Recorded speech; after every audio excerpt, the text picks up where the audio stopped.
Hey, what's up? This is Audrey, and this is going to be my first recorded speedrun of Kentucky Route Zero. I tried this once before and got hit with a weird glitch at the end of Act 1 where the game just froze and would not allow me to progress. Hopefully that doesn't hit me this time. If it does, you'll never know, and I will do this intro again. And I've done a few practice runs of various acts and one practice playtime all the way through. My total time on that was around 2 hours 36 minutes. I think I can get it a little bit faster, so I'm shooting for around 2:30. I'm gonna try to take this pretty casual. I think that this is a game that it's kind of ridiculous to speedrun for a lot of reasons. And I think I'm also the only person doing a speedrun of this full game, as far as I know right now. So I'm not gonna take it too seriously here. Go ahead and get ready, and hit play in a second here. 2 hours is about the amount of time I can go without needing to use the bathroom. I just did, so hopefully we're gonna make it. If not, I think there's a place in Act 3 where I can run really quick and do it. But I'm hoping I don't need to. But, you know, like I said, any mistakes, any hiccups, like, this is the first time this is happening, so whatever, I can always do better next time. So yeah, let's go ahead and get started. Timer is started, hitting play, and we're gonna stop the timer when there's a cutscene that ends Act 5, like the last time you click and enter a certain location, the game just kind of takes control away from you, and I'm gonna pause when I enter that, or I'm gonna end the timer when I enter that. Okay, so here we are at the soils.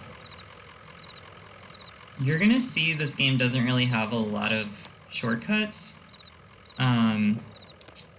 You kind of, I've tried to like skip conversations or like just go straight to where a place is a lot of times, and it just doesn't work. You can't like go to a location before someone tells you about the location.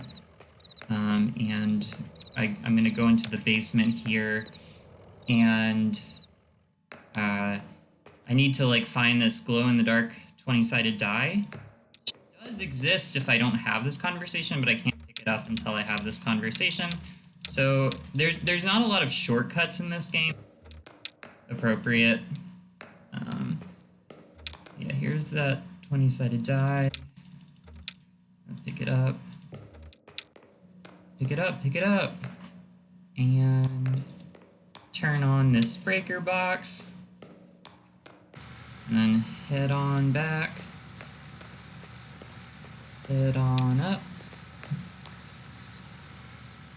and yeah, you'll see there's also just like a lot of running back and forth.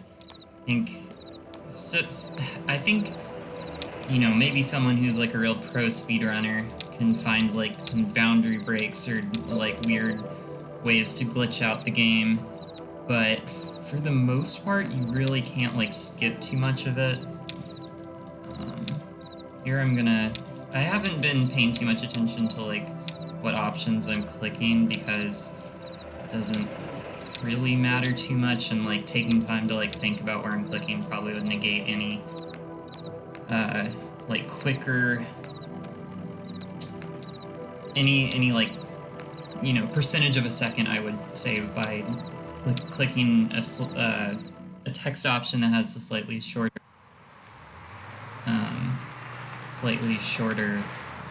response.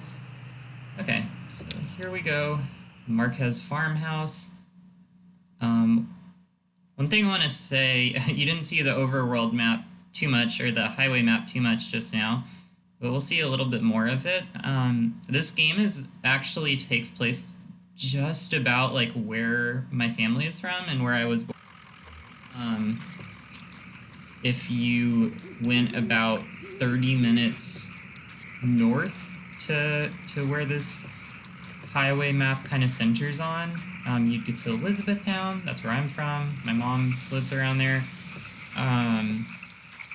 So it's cool. It's definitely a game that has a lot of personal resonance for me, which again makes it very funny to me that I'm kind of like doing this thing that is stripping away a lot of the intimacy and personal resonance of this game to just try to fuck it up and do it as quick as I can. Yeah. I'm wearing my University of Kentucky hat right now for this. It's where both my parents went and met each other. I didn't go there, but I don't know. They got a good basketball program.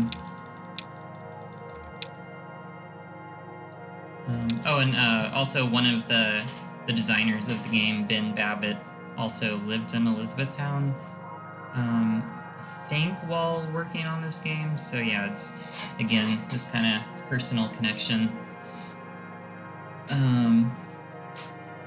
Yeah.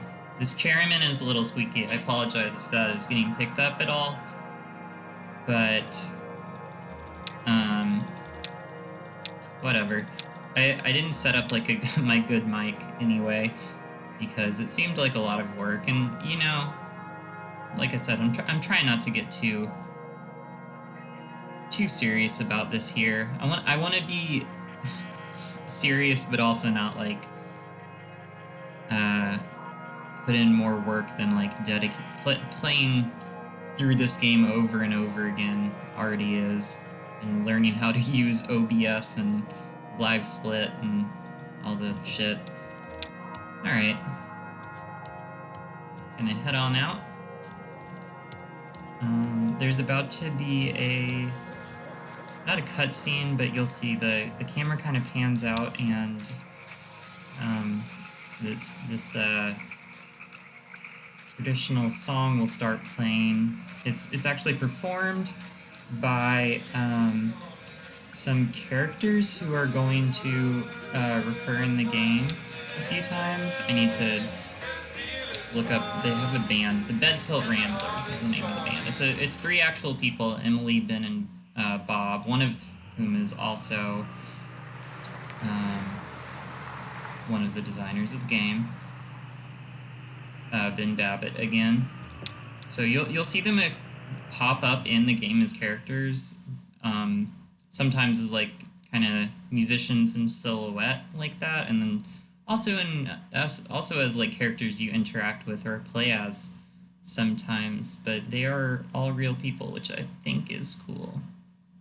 All right.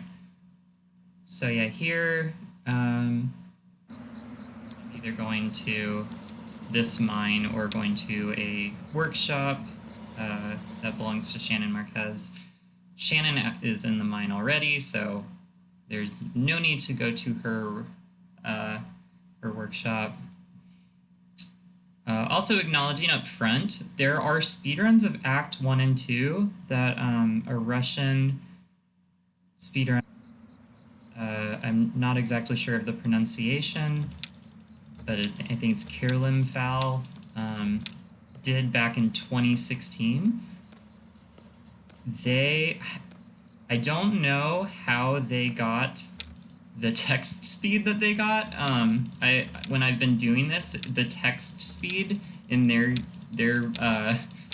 playthrough is just faster, so I have not been able to recreate their times. I've been off by like a minute or two just because the text doesn't advance as quick. I don't know if that's a thing that used to be faster in 2016 on an older build of the game before the complete edition came out, or if they just did something I haven't been able to figure out. I've got the speed set to the fastest one in the settings here, so I don't know.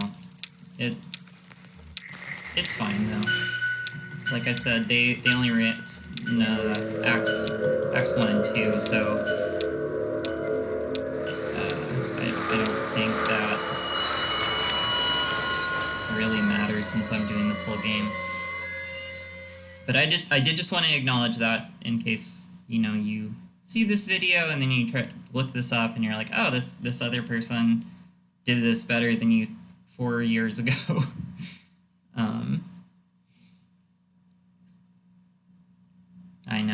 I know about it.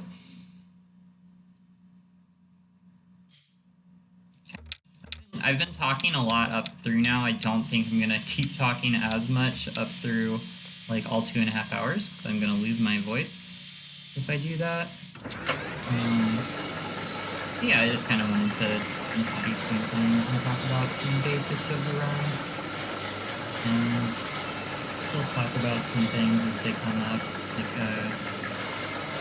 here we're obviously going to skip this turntable that lets you choose directions.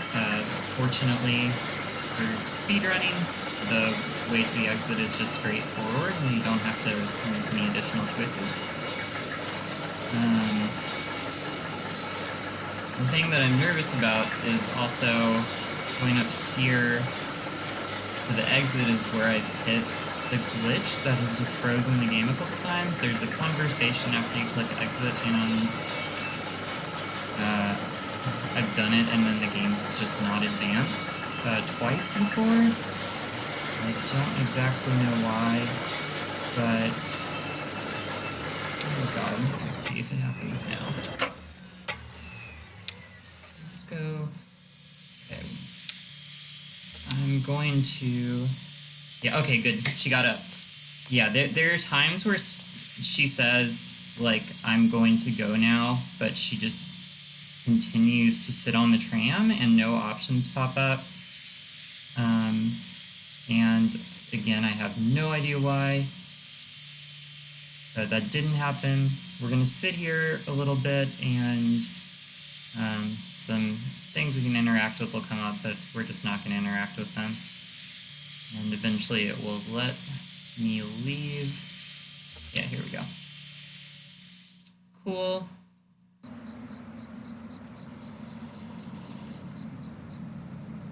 And yeah, I think if you choose the option that isn't Conway saying, I'm gonna wait for you here, you actually get a short cutscene where the game like fades to black, you see Shannon root around in some tunnels, and then it fades to black again, and then you see Conway walk outside, which actually takes a little bit longer just because of the scene transitions. So yeah, we wanna just go ahead and ignore that option. Just wait on the cart for a minute with Conway and move on.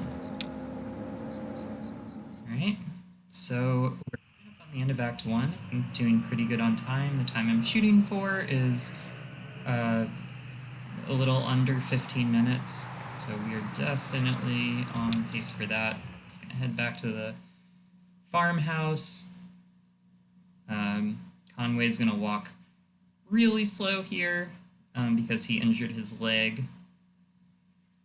So it's gonna take longer than the first time walking up this hill, but there's no way to speed it up.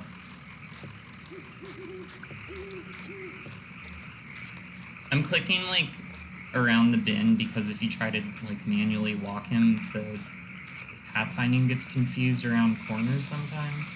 So you always want to click kind of far in advance of where you're going, or characters can kind of get like confused about going around a corner. Alright.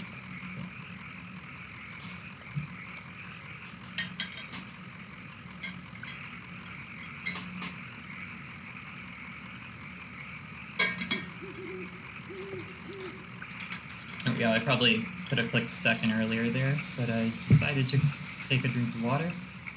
Again, I'd rather add a couple seconds on and take care of myself. Alright, yeah, we're just gonna walk up here, and Probably be another 30 seconds before I can get up there, at least, into the house. And then short dialogue, and a cutscene that's about a minute long. So yeah, we're kind of exactly on pace here, which is great.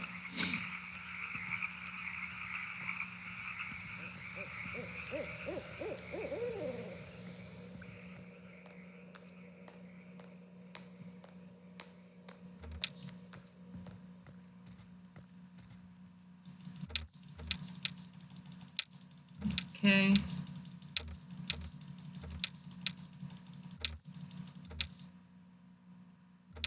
Here we go. Nice. So yeah, this is Act 1 down after we watched for about a minute again. Oh, maybe there's actually like another thing I clicked through. Yeah, there we go.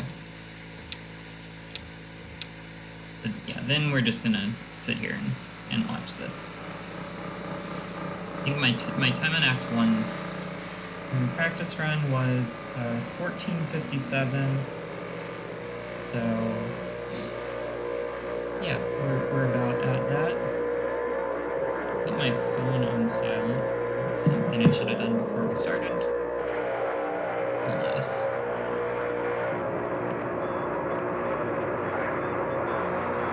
Cool. So now we're gonna go back to the menu, and I'm gonna hit the splits for each of these when I hit play for the next thing.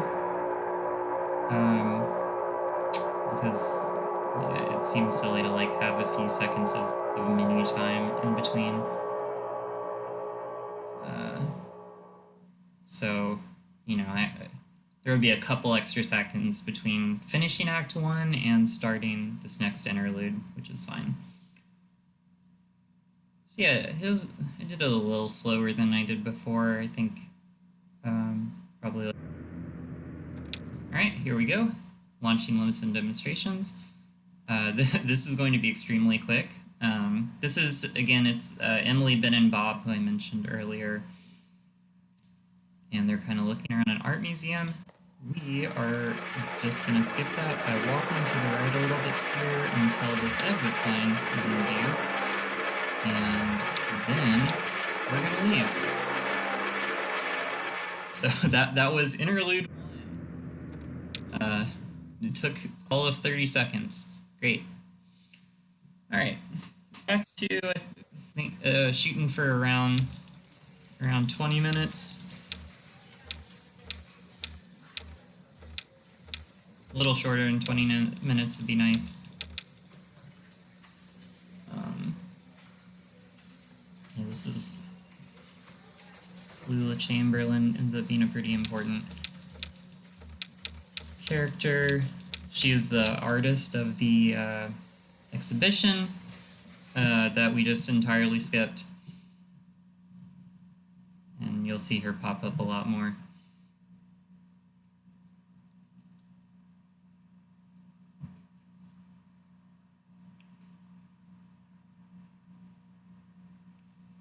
Okay. Here we are.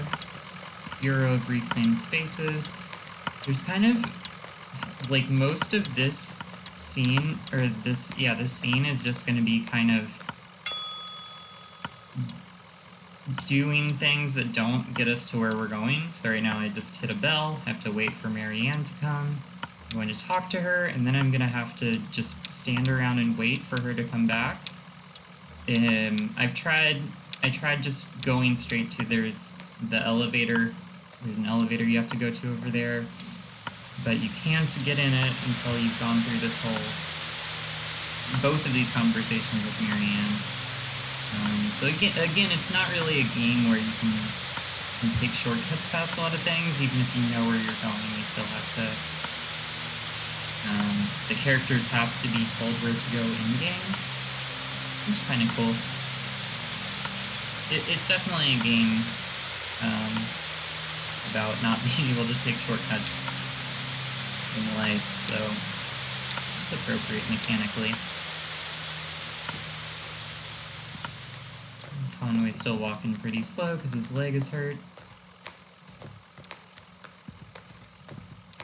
Alright. Alright, so we're gonna get on this elevator. I often click the wrong floor in here, so I'm just gonna... Oh, fuck. Okay, yeah, I accidentally clicked it away from that elevator.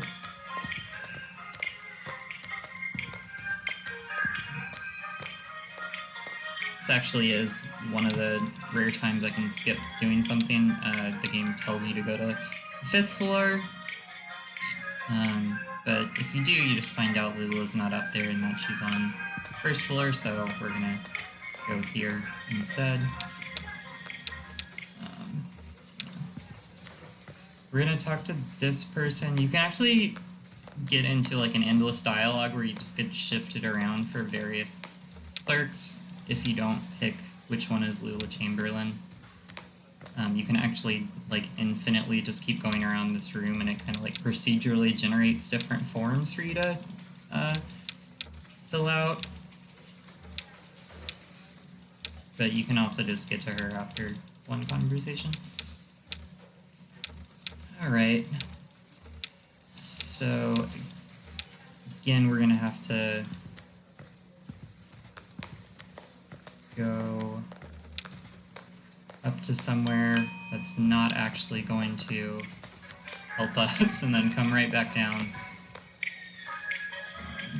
That's what a lot of Act 2 is, just kind of like backtracking. Yeah. Alright, here we go.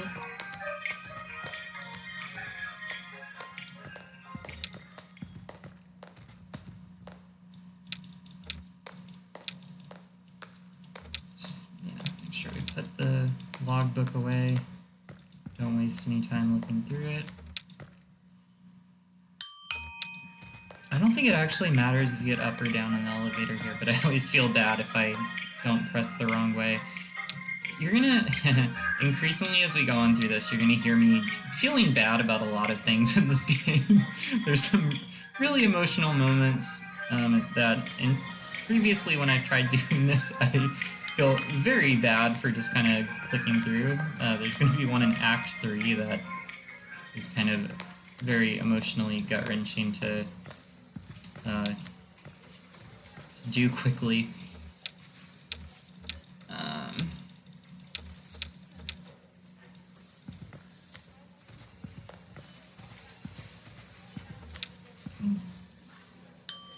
Heading back down.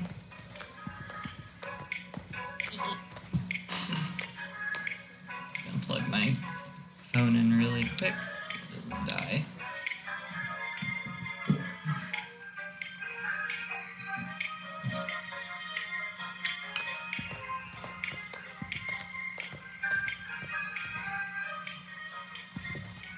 I don't know why they like walk into that corner out of sight. Why are you hiding from me? Are you mad about what I'm doing to you? Me too. Alright, so we're gonna talk to Marianne one more time. She's gonna give us some directions to the 0. Driving the 0 is really cool. We're gonna mostly skip in doing that. I feel so bad I didn't give the dog a name.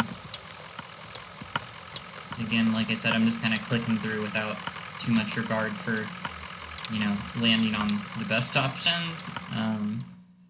But it's sad the dog doesn't have a name. Okay, so here we're just going to head around clockwise until we hit the crystal. You can also go counterclockwise, but it takes a lot longer. Then you turn around, and that's going to take us to storage facility, which is right here. Boom.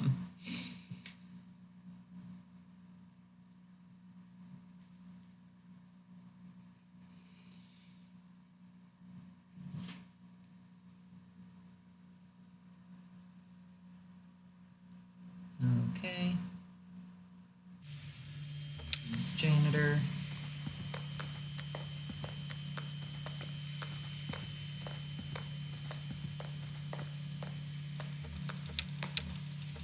The weird church that used to happen here. And a storage unit, which is cool. Yeah, click through here. While we wait for Shannon to come back. Sometimes in this game it's kind of funny, like you see, like, she didn't really even have time to walk into a storage unit. Before just kind of fading back there.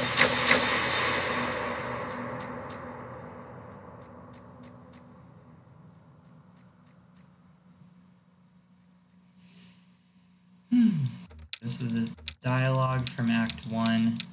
Conway is reliving in his mind. Now we're gonna try to find this doctor. Or I guess... yeah, first we're gonna go back to the bureau. So just head to the crystal, and...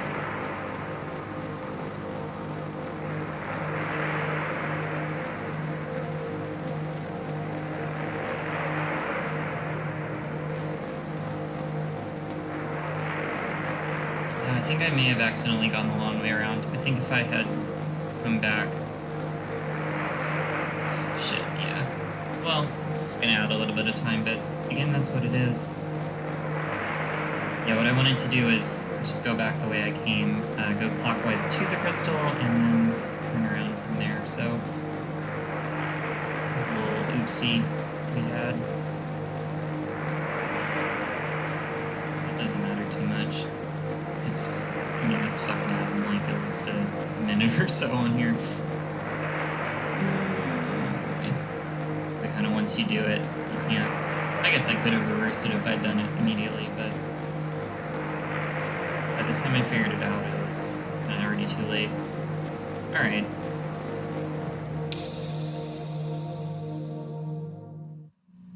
Again, regret is a big theme of this game, so I'm just interacting with the themes, you know? Alright, so here we go to Bureau once more. And to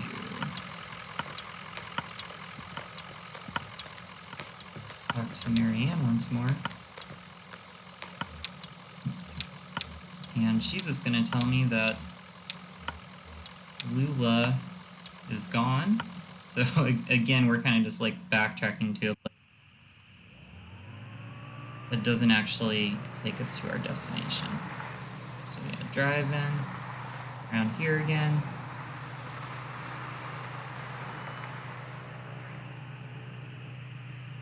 Going to this weird museum.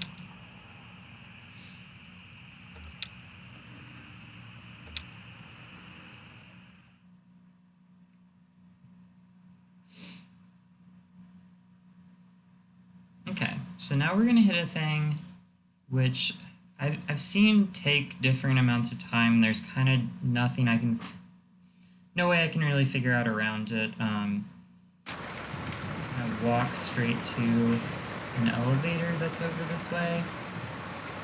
And I'm just gonna call the dog Blue because that's usually what I've always chosen to name her in other playthroughs.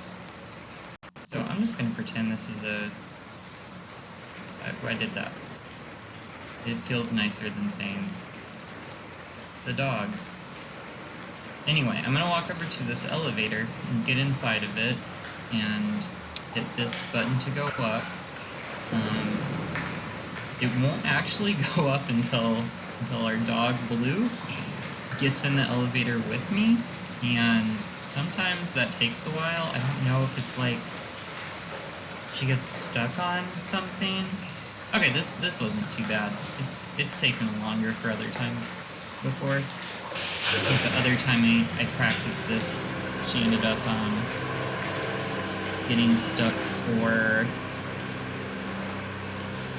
about like 20 to 30 seconds. It's really kind of fucked up my time. But this time she came to me. Alright. Conway's got it bad enough. A little rain off his head.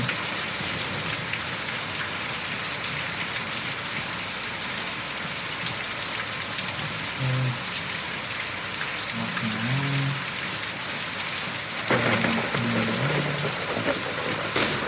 Still walking around.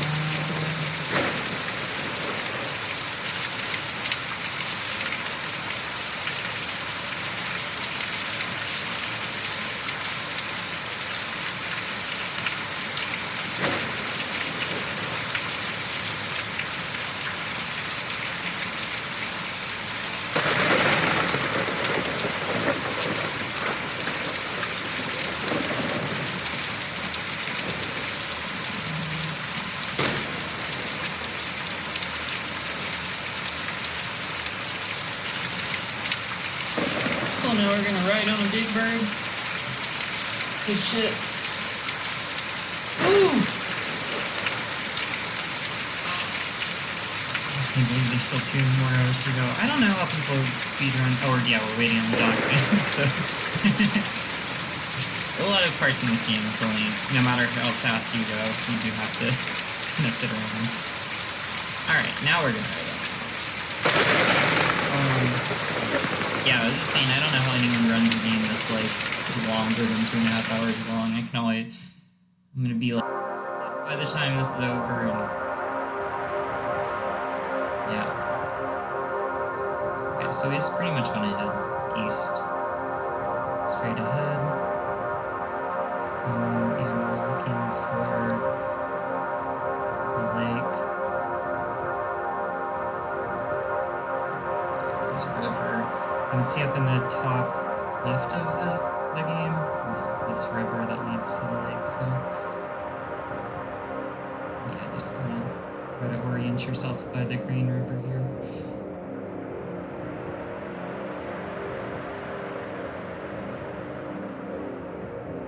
Really good John Prine song. It's a place on the green river called Paradise. This lake's this big old lake we'll fly past. And you see this forest up here? Just head to that. Okay. Gonna very, very briefly play as Ezra, who I think is the quickest moving character in the game. So this is kind of, you know, when you're speedrunning it, you just kind of imagine like, oh shit, what if what if the whole game could walk this fast? Yeah. Alright, Emily, Ben, and Bob are playing us a song again. Very sad song. We're about to get into real feelings hours here in Kentucky Route Zero. Everything's about to kind of go to shit with Fort Conway. Black smoke's rising and it surely is. Just gonna head over here, talk to Shannon, and going to the final scene of Act 2. Yeah, doing pretty good on time. Like I said, I fucked up driving on the Zero that one time. But what can you do? Alright, Dr. Truman is a fucking asshole. I hate this guy so much. I mean, he's living under capitalism too, so, you know, he's not the ultimate enemy here. But also, he does, like, you know, exploit a patient here, and kind of really set some things into motion that are gonna fuck Conway over.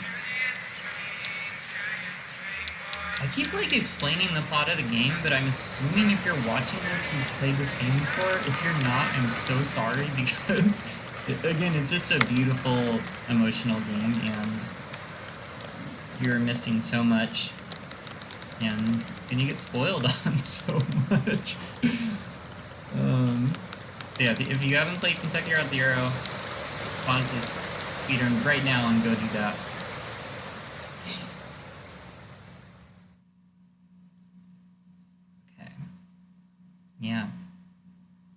the end of Act 2? Yes. God, this fucking place, this next interlude is maybe my least favorite part of this run. It's just kind of like a clicking marathon. Oh, so again, the noise is probably gonna suck here because you're just gonna hear very rapid clicking. I wish this was later in the game because it just really wears out my finger doing this. But this is basically a play. At certain points, you can like turn around and see that there's an audience and you are an actor who is kind of doesn't have any dialogue. And so you're just watching the other actors in the play. Kind of a weird thing where you know, they're like an ambiguous, like, who is the audience? Is it me? Is it the people who are watching me and these other people? Like, a lot of postmodern meta shit in this game. So yeah, you can just see I'm just kind of advancing through this conversation as quickly as possible, but it's a lot of clicking.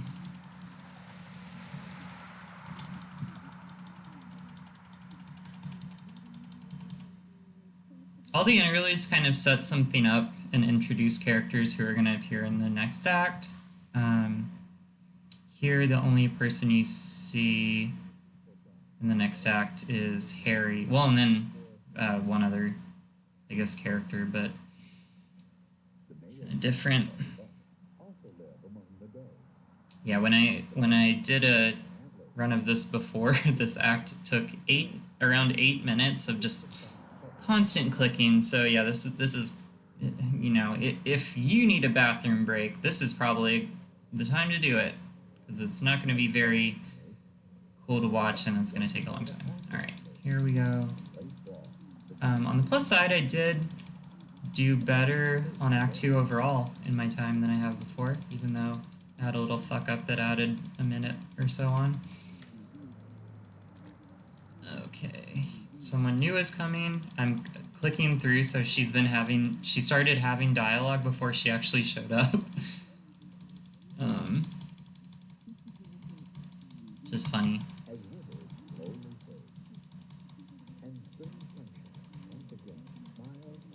God, I can't believe there's still 5 more minutes of this.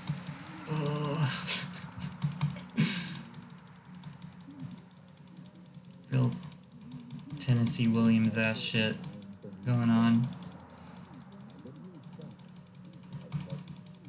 Real like hot cat on a hot tin roof dialogue, which is good, you know.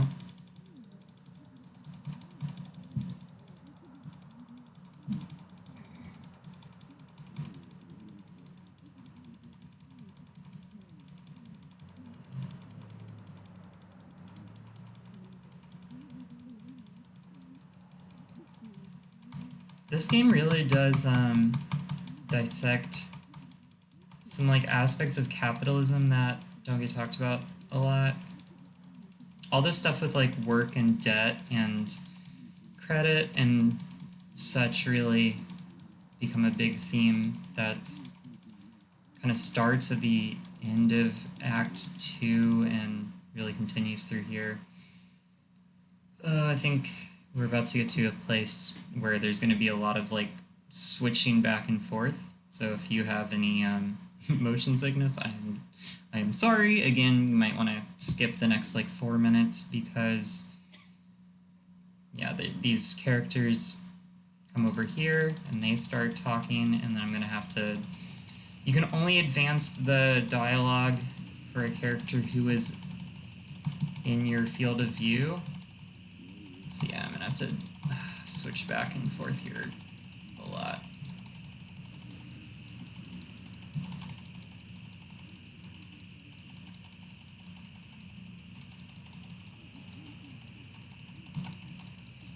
Oh shit.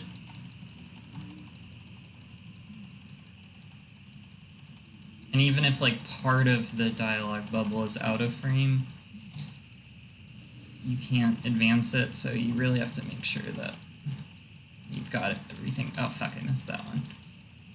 Yeah. I don't have this memorized where the end of each time I have to switch over is, so probably some times where I could be doing this better.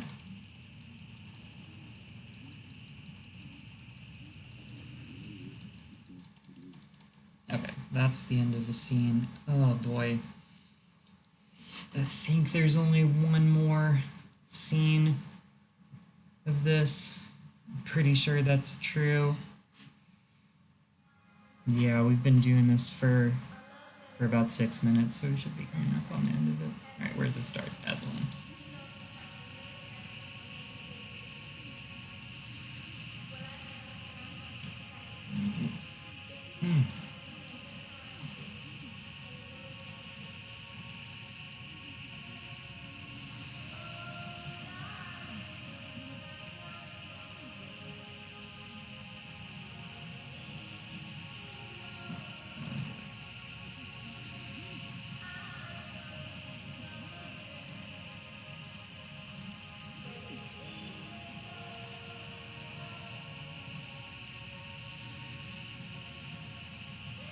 Oh, poor Rosa.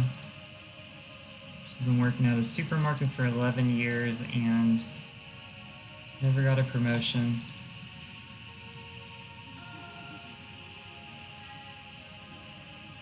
Oh boy. God, I should have had some tiger balm sitting next to me here. But it's gonna get more chill than this, so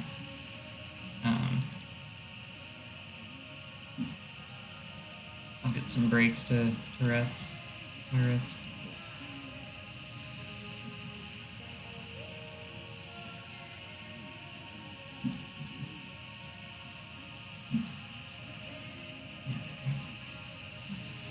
Bye, Pearl.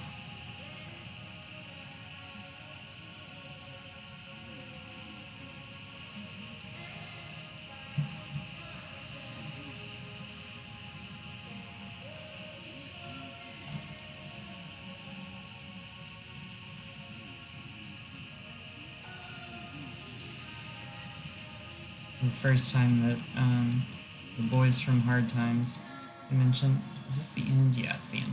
We're gonna turn around here, and there's one of the boys from Hard Times. You can kind of see the audience there. Alright, this ends up fucking interlude. Yeah, about 8 minutes right on the dot, so that's really about as fast as you can do. Alright, Act 3. Act 3 is the longest act in the game. I think it's about 45 minutes when I did it before. Oof. And it's gonna be where my potential pee break is. I think I'm just gonna go ahead and take it. I think I can make it back in time, and again, if I don't, like, whatever. I'd rather do that than be miserable when I'm, like, starting Act 5 and I have 20 minutes left and I gotta go. This is what happens when you take meds that make it so you have to pee a lot.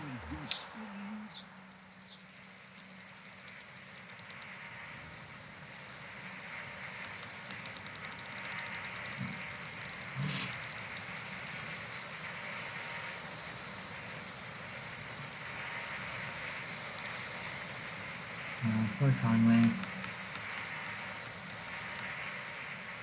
Yeah, it's a fucking doctor, man. I don't like that guy.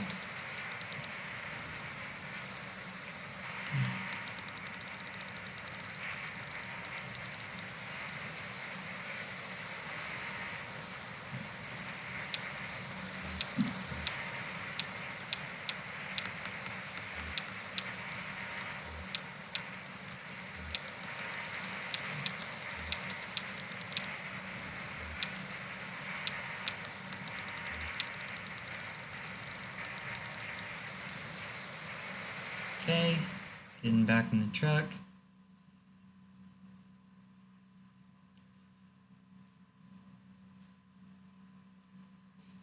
It's gonna generally head in the northeast here. It doesn't matter too much. To get started in the right way.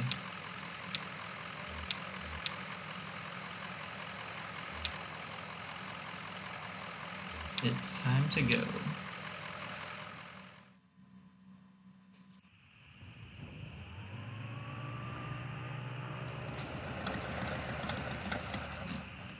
we go. Truck's engine dies.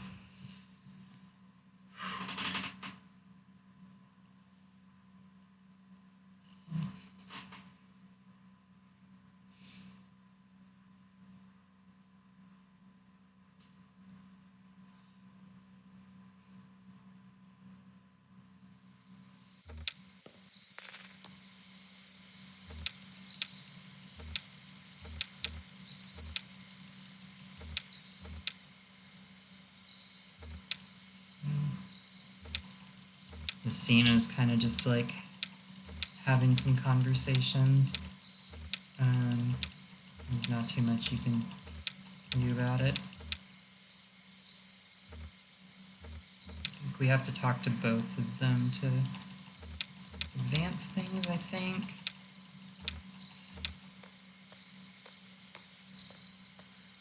Maybe not.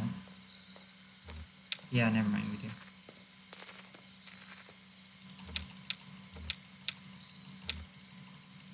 I think I've tried this before. I don't know, maybe somebody who's done this is out there being like, no, you idiot, you can just talk to Shannon twice.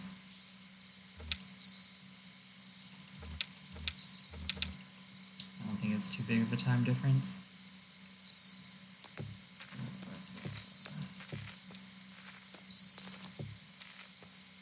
Just kind of waiting around for a minute. Okay, there we go.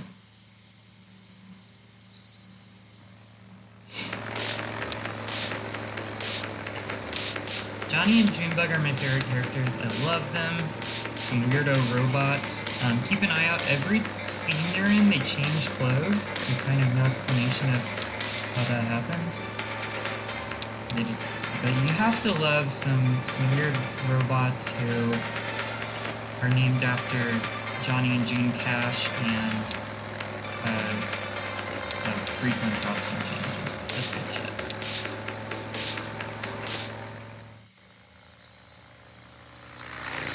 Bye.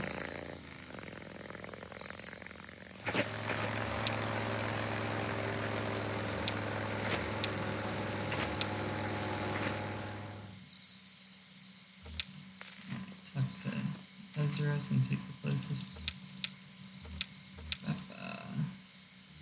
And then they come back. What's up, robot friends?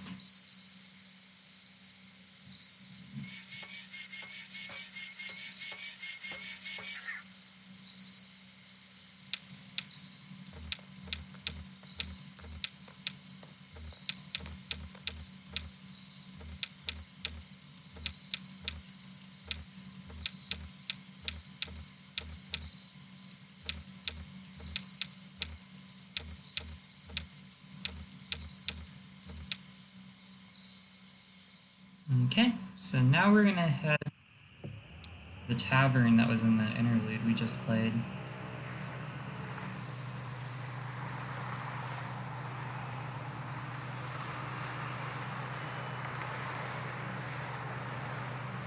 Go up north for a while. Oh shit, it's on this road.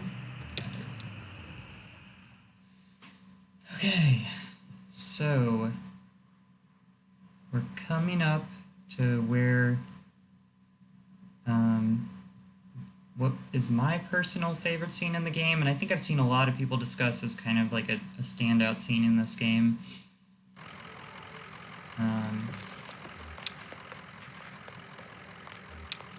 And it's just gonna... Oh shit, I clicked the wrong option there and didn't walk it. Okay, there we go. Yeah, again, probably...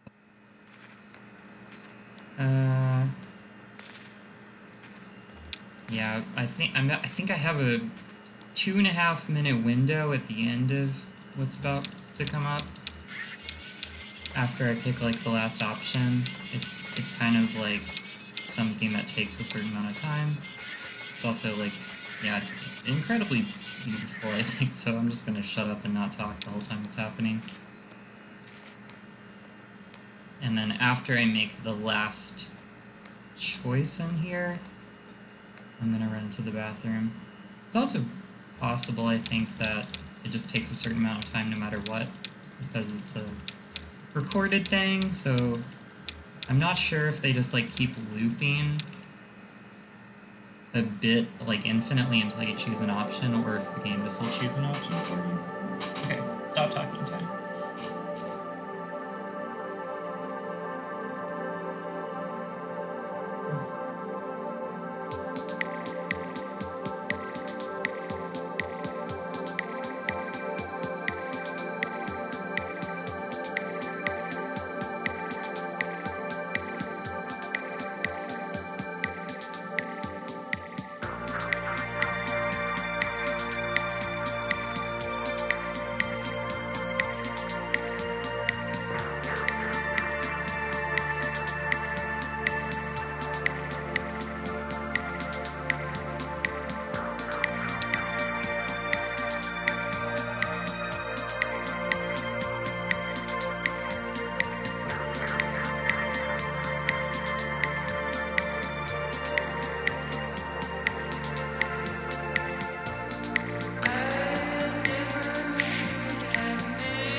Whew! Alright, that pee break totally worked. Unfortunately, am in a room in my... Oh shit, I think I should have talked to... Yeah, I should have talked to Harry there. Again, doesn't matter too much. Probably about, 5 seconds difference.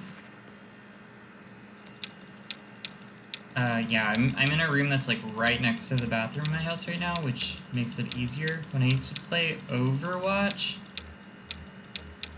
I would do, like, select a character, and then there's like the 60 seconds you have starts, where I would just run and pee really quick, and that was, oh shit, that's not where I wanted to go. I need to turn on the radio here. Oopsie. Sorry, I was talking about peeing while doing Overwatch and just totally forgot what I needed to do here. What? I don't know what just happened. Anyway, we're just turning the dial. You want to make sure it's on the AM and that the radio's on. And Shannon will say once you get high enough. And then you just start driving again, and this will happen. Yeah, again, yeah, I fucked up and went to the Marquez farmhouse because I was thinking about Overwatch. So if there's one lesson you learn from this, you don't need to think about Overwatch. You can if you want to. It's probably still a fun game. I fell off of it. Alright.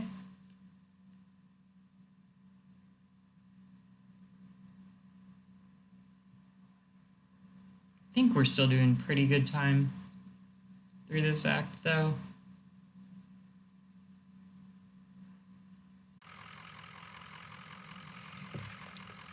This is, like, kind of weird. It's not apparent exactly where you need to click, but this walkway that's kind of in the background is where you want to go. And you can just click ahead on that. It kind of just looks like it is, like, background that you can't interact with. So, yeah.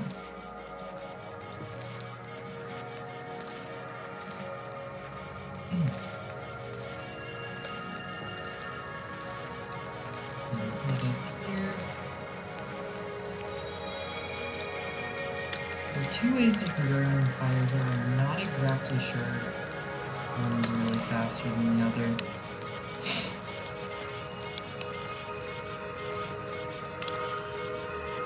I think this is probably faster. I'm gonna talk to this old man. Donald. If you've been paying attention, he's come up a few times. He's connected to Lula, the clerk, and Joseph, the gas station attendant from the very beginning of the game. Alright, now we're just gonna hit straight to Xanadu. I love when this game just lets you click on where you want to go and then you don't have to do anything.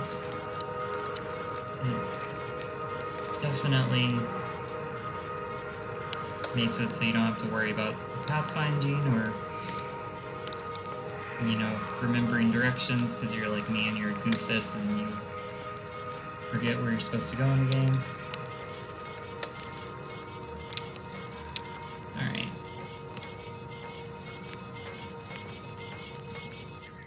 Here's our mold computer, Xanadu.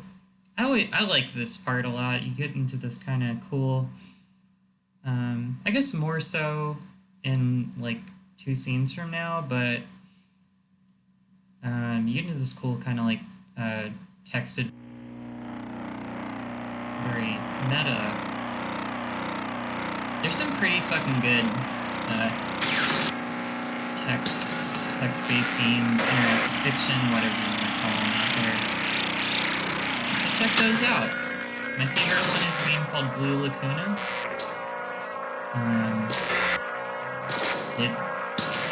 I'm not gonna lie, I used like walkthrough to get through most of it, because if you haven't played those games, like figuring out fucking parsers can be pretty tricky, and the logic in some of these games just like doesn't always make sense. But I think there's no shame in it. Just use it if you need stuff or if you play Blue Lacuna, which I do recommend, make sure you try to avoid seeing what your like ending options are, because you can get an ending that is something that's really cool and unique, and I've never really experienced something like it in games. And it, similar to Kentucky Route Zero, did make me cry.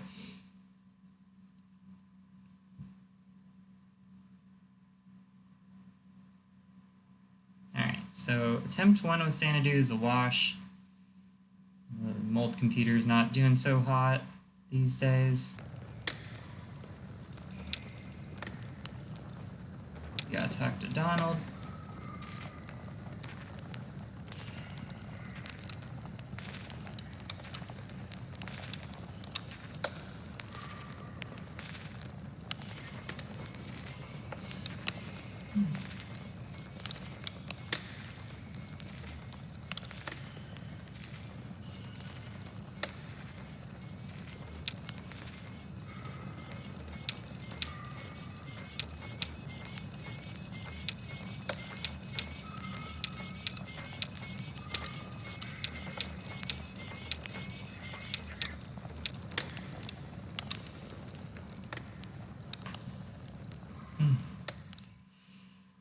God, that second interlude really... it's a real marathon. Okay.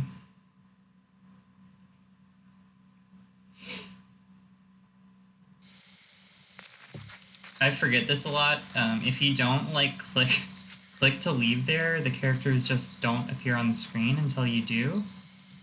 So the other time I did the speedrun, I just sat like looking at this fucking building for about 30 seconds, and then I remembered that I had to make the characters leave. God, Ezra and Johnny and Junebug's dynamic is really, really great and sweet. This is a funny thing. When you're Ezra, you're supposed to like go around and look at these different tombstones and stuff, and then actually read through that conversation with Junebug. So, you know, in real time, Shannon and Conway had about, 10 seconds there to go into a church, go through this whole fucking horrible, and then come back. So it's, yeah, this game clearly wasn't like meant for you to do it super fast. And sometimes it leads to like funny things in the fiction. I don't know, something I think a lot about in video games. I think I saw a friend, I talked with a friend about it one time, is that it's just very funny to imagine everything that happens in a video. Oh shit, I needed to talk to Donald first.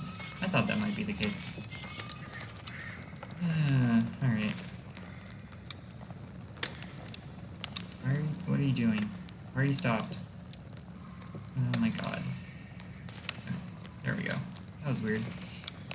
Yeah, so I needed to talk to Donald there. I just couldn't remember. There's like so much like going back and forth in this part of the game that it can get a little confusing. And again, I am not a speedrunner, so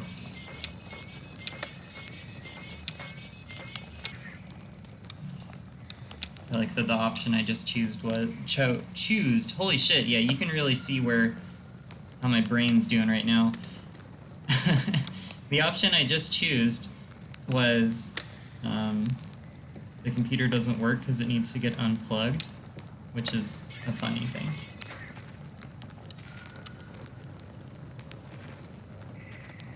I talked about how clicking on also just the object makes the pathfinding work better, but it's, yeah, for whatever reason it's happened twice now. I don't know if you saw the character just like stopped moving and got like stuck for a second. I don't know. Alright, here we go. We've unplugged the computer to make it work. Again, Donald, you're like a weird experimental computer engineer guy who built a computer in a cave that runs on mold, so you should probably know the old turn it on and off trick, but whatever, maybe you went down and lived in this cave before. That was like the first thing customer support said about everything.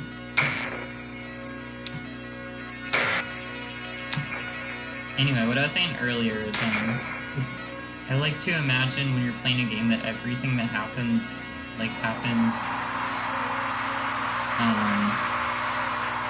canonically. I think there's like a tendency, you know, if you're like talking about like, I don't know, like fucking Uncharted or something, like the fiction that the game presents is that Nathan Drake is this very capable explorer, but at least in my playthroughs, a lot of it was just kind of like stumbling around like an idiot, trying to like find where to go, and then you know, like frantically hiding and getting shot with way more bullets than a human can be shot with and not dying. So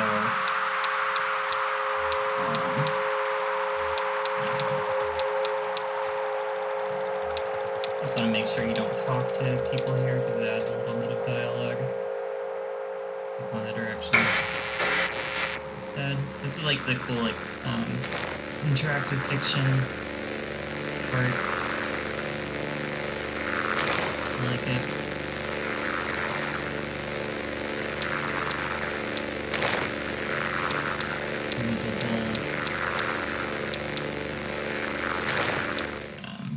You always die here.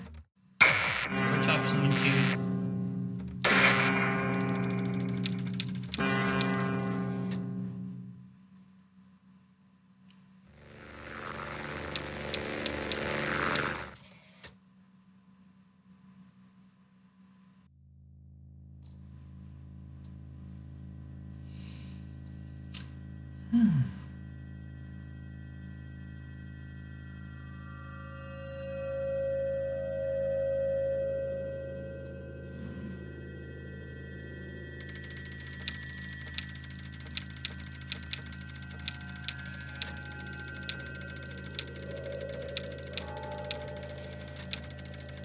Really like these Xanadu's graphics.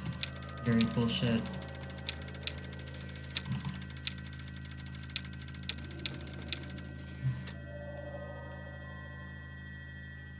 You get to see a bit more of it if you're not clicking through so quick.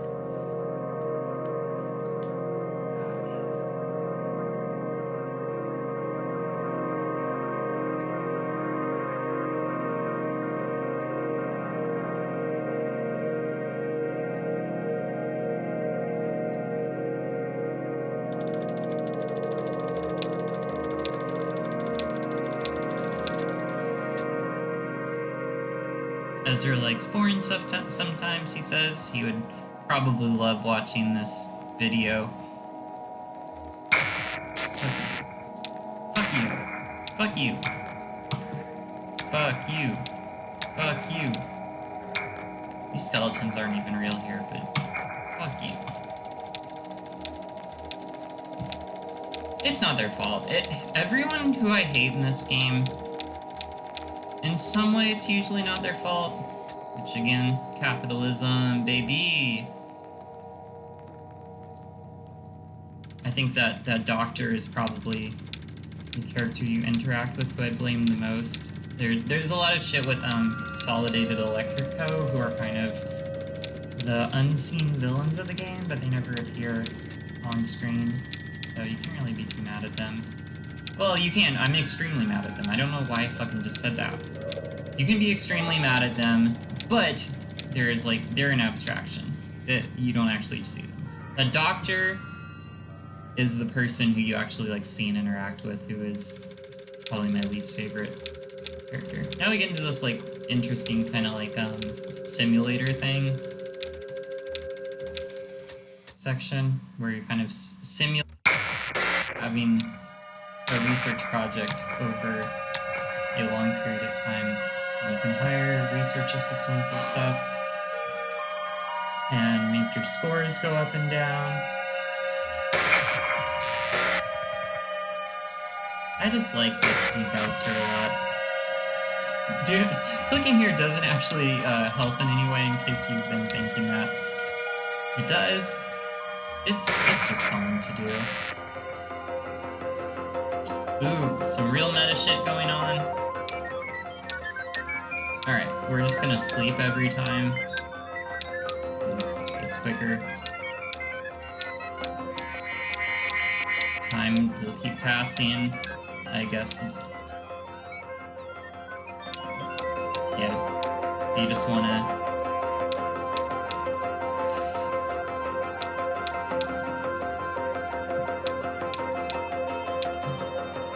Yeah, you just want to keep sleeping until you can try to quit, and then it gives you the runaround a little bit, but eventually you can, you pick, maybe we'll wait it out as soon as you can, or you get looped back around into the cycle.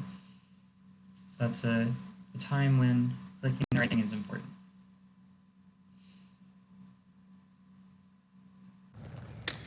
Here we are. Lula has come and found us.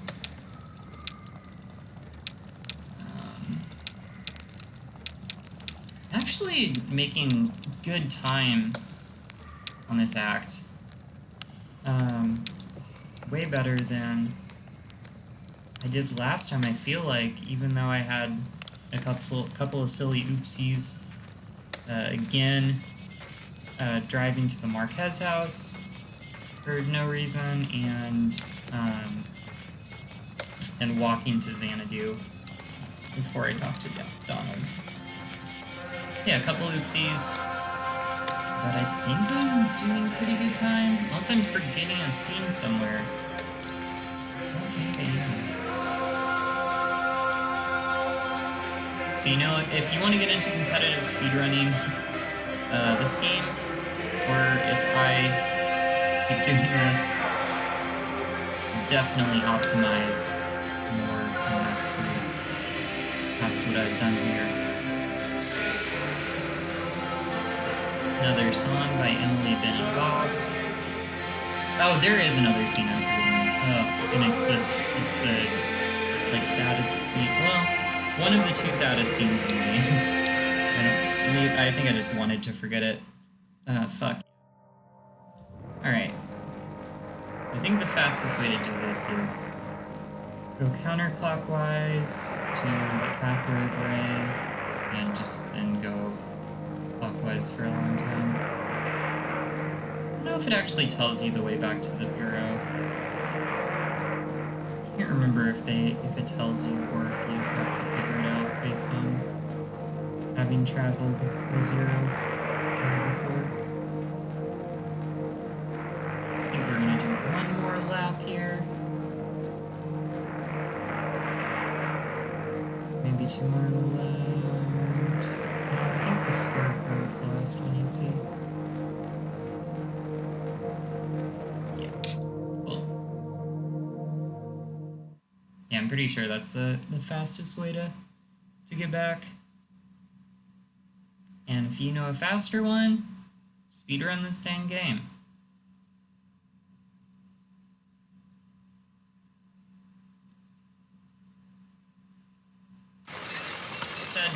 I was making extremely good time earlier. I had forgotten that this is not the final scene. I was like, oh yeah, you just get back to the bureau and then you wait for a while. But You don't. Unfortunately.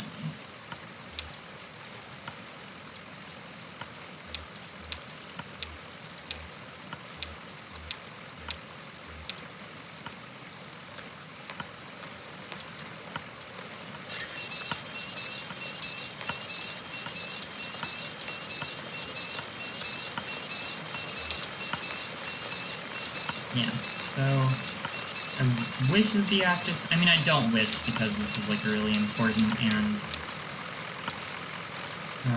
emotional scene, but having played Act 3 numerous times in the last couple weeks, it's very sad.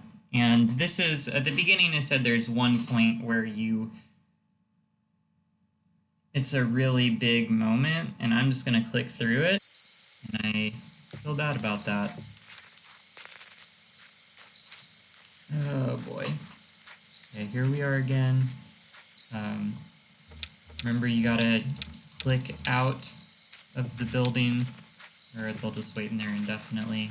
It's an interesting thing too, where that dialogue that just happened, you have it twice and you can pick different options, which is interesting. I guess what's happening right now is the version that Shanway. Ooh, sounds like I'm shipping them, which I do not. Shannon is clearly gay. She fixes TVs and she's gay. Conway's gay too. They're all gay.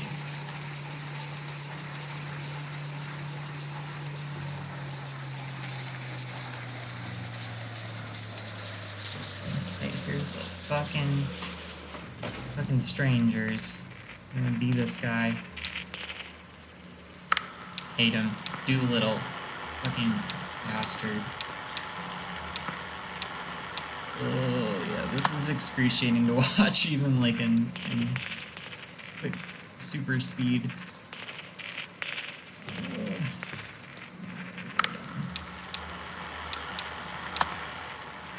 Here, put on some hard hats.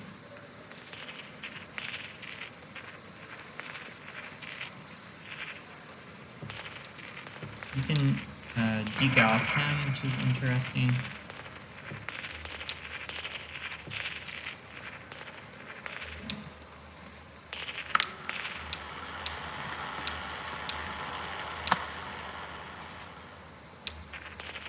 Yeah, we're gonna get on this little thing, and it's very fiddly to drive. Fortunately, you can just click on your destination and it'll take you there directly. Because yeah, it's really fiddly to drive this thing, and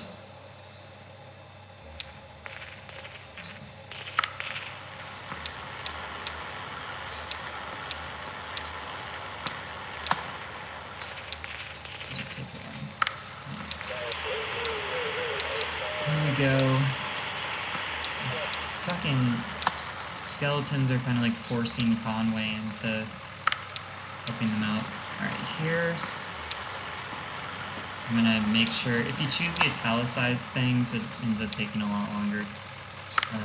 You like get more dialogue. I mean, you know, again. Oh, okay, I thought I clicked it. It doesn't add that much time in the long run. Where are you going, homie? Why are you fucking... Why did you have to run off? Oh, I see. He's like running around this little barrier.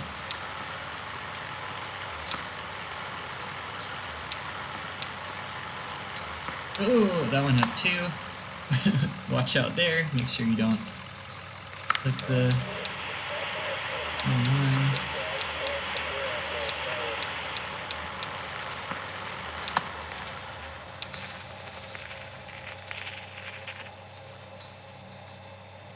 Oh boy.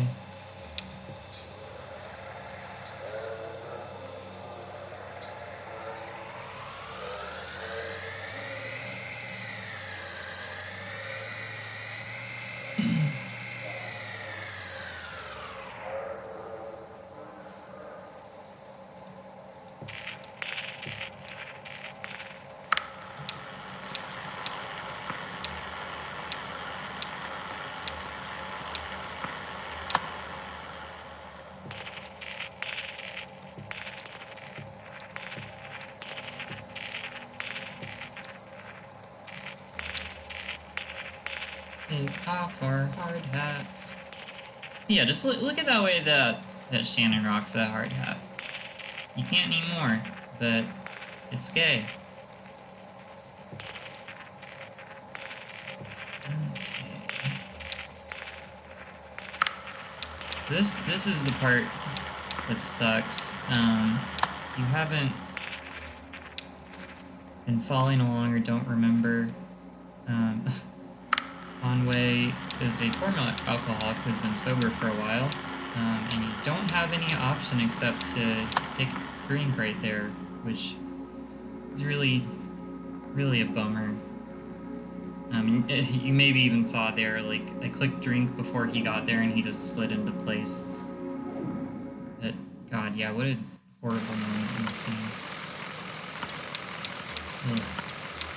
Alright, well, I still actually did better than my previous time in this act.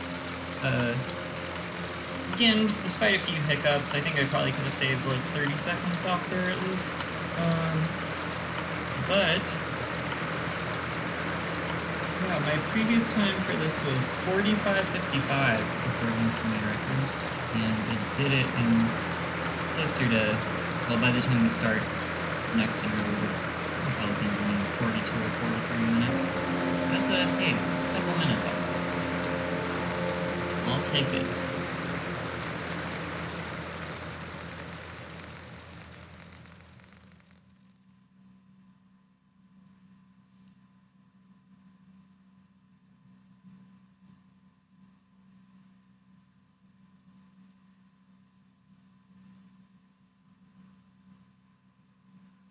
All right. Very cool. Yes, that was just 41 minutes. Nice. That's great. That's 4 whole minutes off. So we have a phone. You can actually dial this just on your regular phone. Okay, so we have to get it into the right place.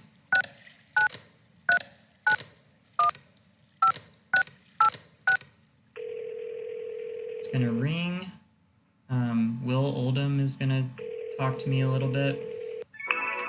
You end this by hanging up, but what I've discovered is you actually have to kind of go through the first menu option and then hang up. If I just hung up right now, it would not trigger the ending of the scene.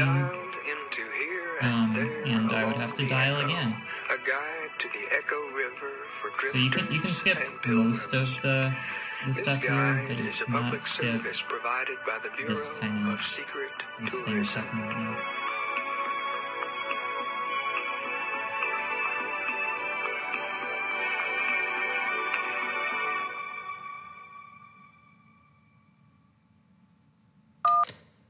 For a menu of our resources, I think I actually could have done that a little quicker. Alright, so yeah. Oh fuck it. Did I click there? Damn.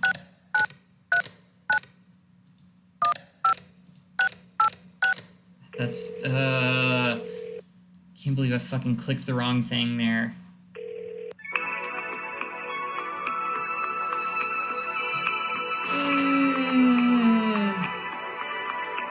So yeah, this could have been a whole minute faster. Hello. Probably. You have dialed into Here and There Along the Echo, a guide to the Echo River for drifters. Yeah, you can't and skip through this pilgrims. stuff. This guide is a public service provided by the Bureau of Secret. God damn it, Will Oldham, I love your voice, but wish I wasn't hearing you right now.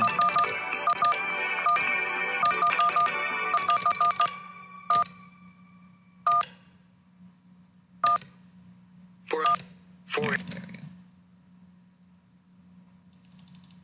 Okay. Yeah, that's what I meant to click the first.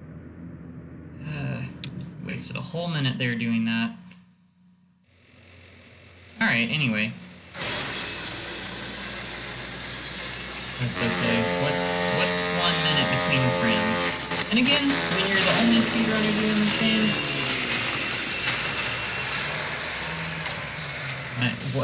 whatever I come up with here is going to be the world record. So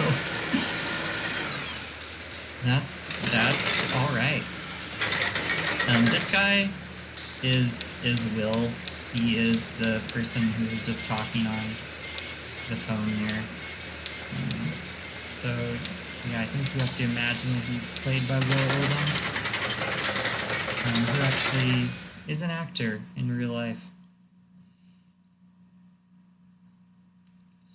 So if Kentucky Route Zero is a movie or TV show, it would probably make more sense, because usually it takes longer than 2.5 hours to get through the story. You could cast Will. He's a really cool musician whose music you should check out if you never have. Bonnie Prince Billy and Palace Music. Favorite albums by him are Viva Alaska Blues by Palace. That's my favorite one. He has some other good ones, but I'm gonna pay attention to the game. Because when I have not paid attention to the game here, I fucked up. Yeah, start with Viva Las Blues and then get into I See a Darkness, is what it's called, by Bonnie Prince Billy. Letting Go is pretty great. Yeah, he's a great musician. And Bill, Kentucky boy. You have to talk to both Kate and Will there to advance things. I'll try just talking to one or the other. It does not matter.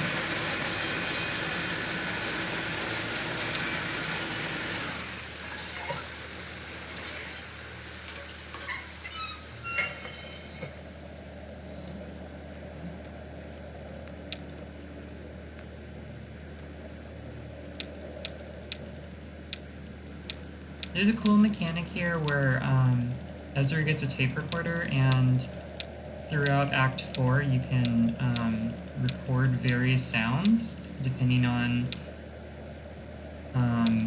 the options you choose, and then there's a scene at the end where you can like incorporate the sounds you recorded into a musical performance. We're not going to get very many of them here.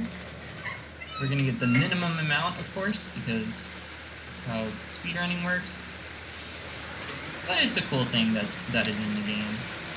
Speaking of that, this is also the only real act that has like choices between different scenes.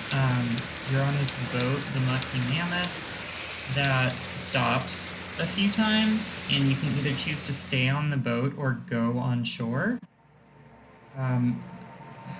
I tested this, and I think in every case it is faster to stay on the boat, at least by a little bit.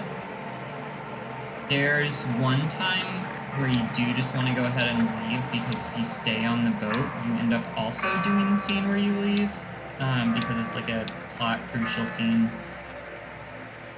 and they want to show it on there. So yeah, other than that, which I'll talk about when we get there, you always want to make sure to stay on the boat. There's a couple times where it doesn't make that big of a difference, but for the most part, it's always going to be quicker.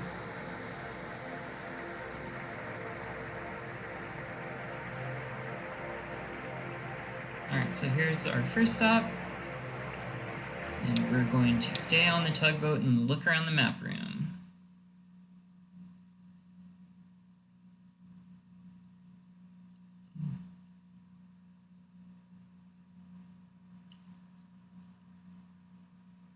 Okay, yeah, my previous record for Act 4 was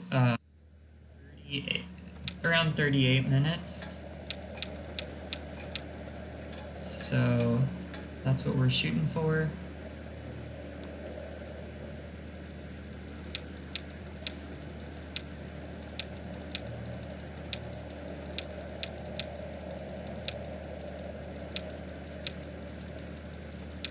I think I remember a couple things where I was still testing a couple things, so I'm probably... Okay. Yeah, there's a tape recording opportunity. Skip. Just walk straight down to the lower deck.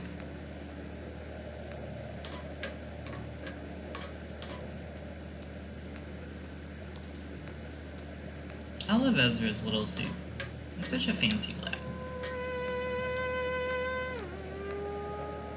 Shannon's fucking around with the theremin. That's gay. Look at that.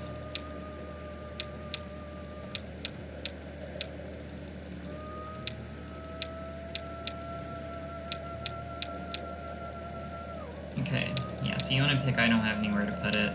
It'll save you some dialogue choices there. Alright, so that is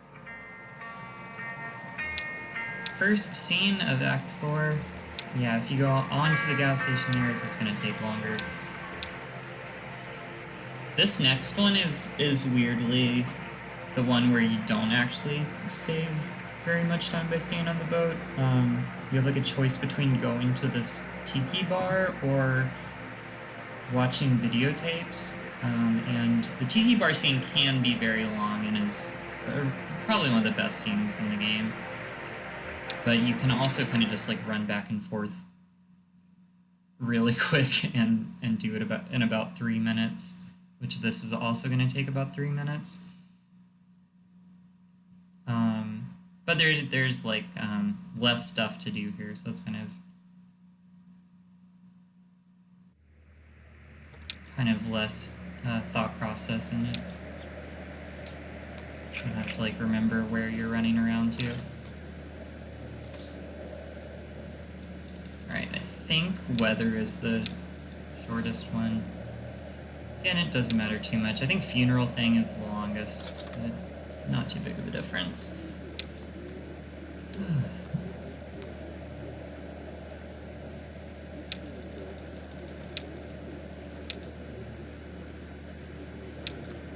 Yeah, you have to keep like doing these like things step by step here. So here, you want to make sure to choose question marks. That's going to be the trigger that advances the scene. You can just keep watching a bunch of other videotapes, but this is what ends it, so if you're trying to play through the whole thing, then choose this last. If not... God, I feel so bad about not ejecting this and putting this back on the shelf. Little bastard move.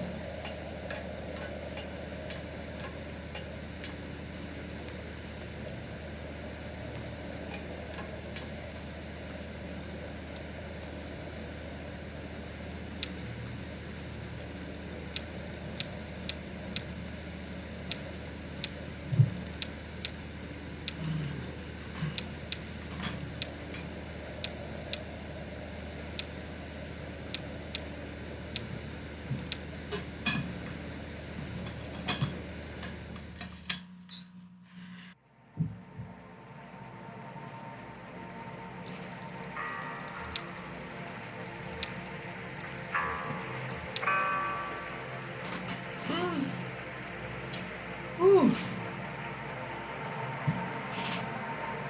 Got about an hour left.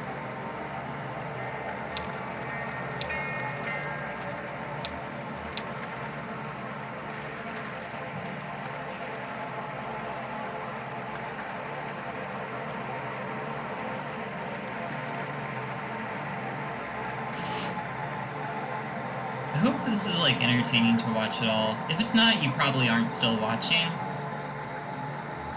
I guess. So, okay, this is an extremely short scene. Just kind of fades in, there's some dogs hanging, and you fade back out much quicker than the alternative.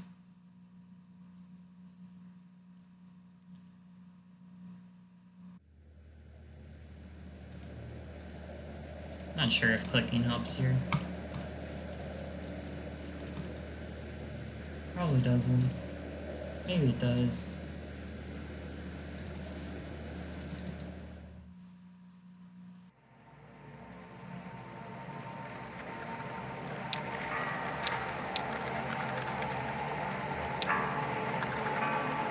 Okay. I think we're about on track. here. Got one more scene of kind of just cruising on the boat, then the like big plot scene. I think I usually hit that between 15-20 minutes in, so I think we're doing good. This scene is also going to be an extremely short one of about like, yeah, this takes about like 30 seconds or something. Whereas if you get off the boat, it's probably, I don't know, there's a lot of little bits to that thing. I imagine it's probably at least 5 minutes longer. Got it. After fucking up clicking on the wrong one and here and there along the echo, the third interlude, I was so worried I was gonna fucking click on the wrong thing in one of these and get stuck in like a just like waste like 5 minutes and not be able to do anything about it.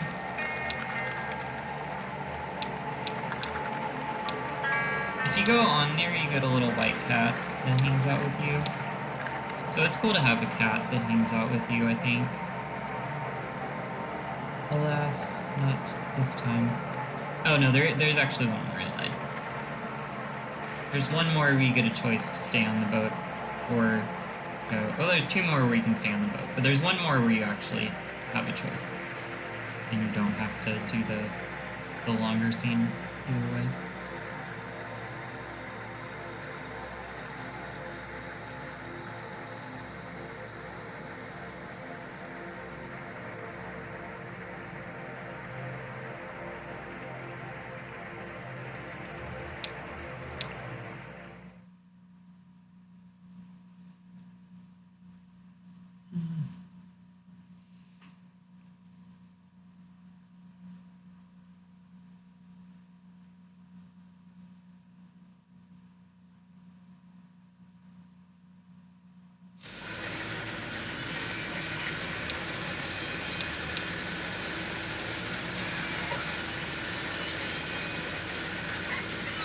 If I run this again in the future, I'm probably not going to talk through it. I'm probably just going to do a no commentary one because I probably don't have too much more to say. And also, I think it really does kind of feel more exhausting when you're talking through the whole thing versus just playing. Definitely feel a little bit more fried than usual. Alright, so this is going to be the second tape recording that we have to get. There were a couple other ones in this scene that I could have gotten, but skipped.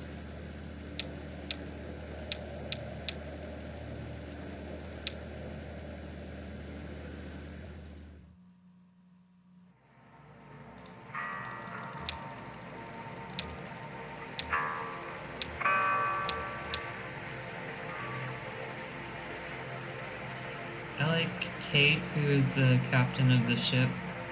She has like a cool mushroom hunting thing, which is a thing I'd love to get into. Seems really cool. Alright, so here is the one where we're just going to go ahead and get off the boat. If you choose to stay on and make the mushroom stew, like I said, you still have to do this scene that we're about to do. For this Shannon and Conway, who I super don't ship, of course.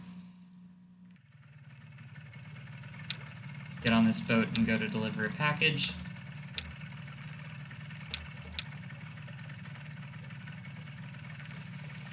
Okay. We're just going to kind of slowly drift forward. There's a couple things you have to interact with. This monument is one of them. If you just attempt to go around it, you will just kind of get stuck and be unable to progress. So we're just going to go ahead and interact with it.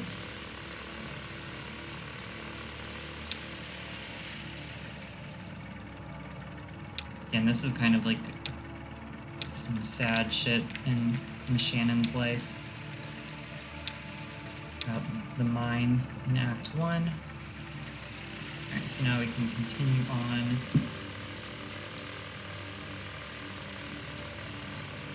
Yeah, one strain in this game is definitely, you know, about not being able to... These fucking bastards! Go away! Get out of here! Don't... No. I don't know when Conway's arm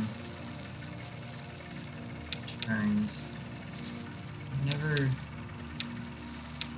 If there is a moment when it happens in Act 3, then I've always missed it. I think it just is like that at the beginning of Act 4. This sign we also have to read.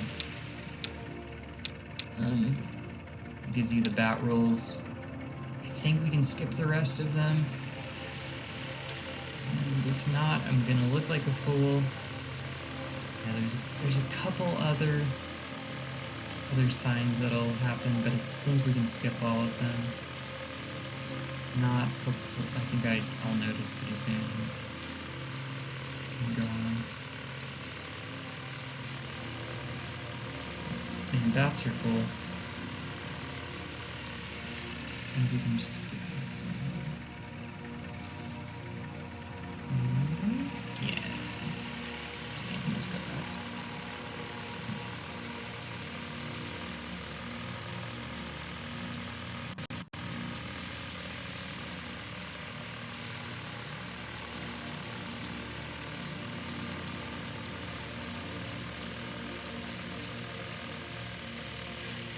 Fuck that sign.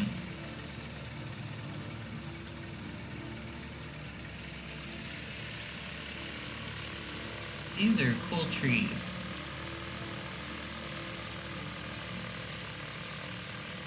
If you turn off the light here, you can get all the bats will go away, but it also makes the boat stop moving. So we are just gonna have some bat friends. Alright. I think this is the last sign in Batland, and then we're gonna...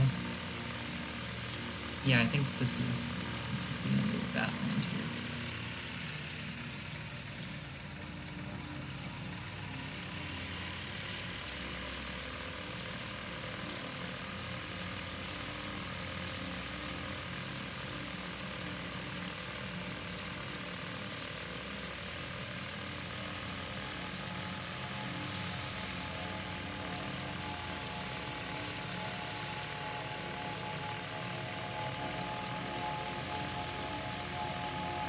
This may actually be a potential key break.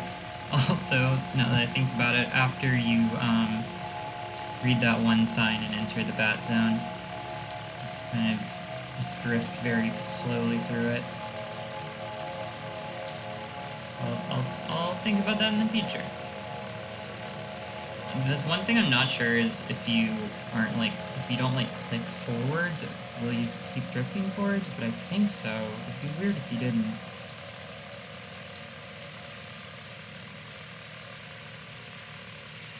Okay, everybody, say goodbye to Conway. This is going to be the last time we see him,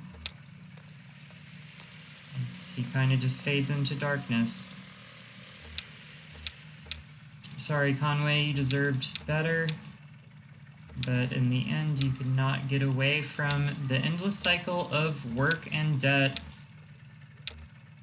that capitalism puts on all of us.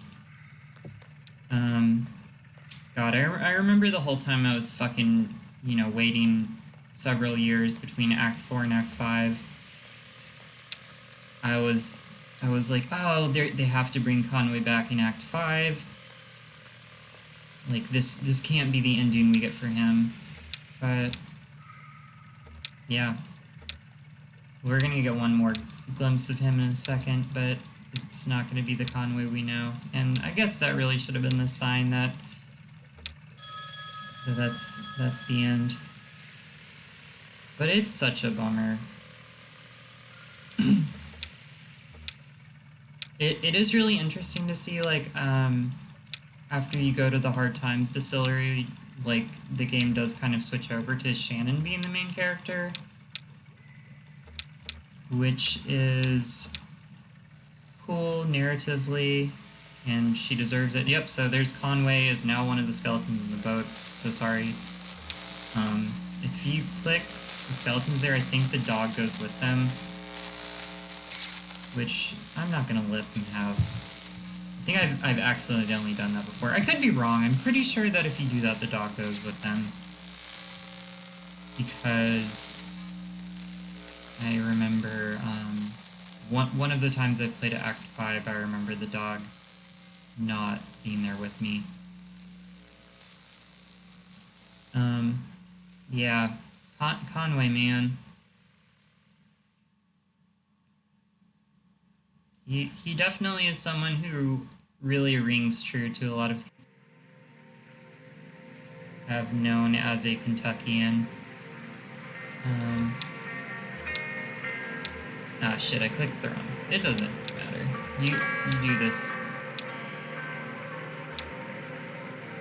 I think there was a time when I could have clicked one option and it would have skipped all of these, all that I just went through. Maybe not, though. Maybe not, because you do have to,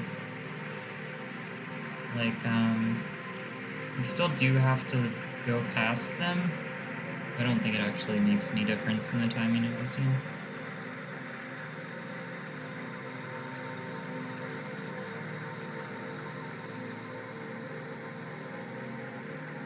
Alright.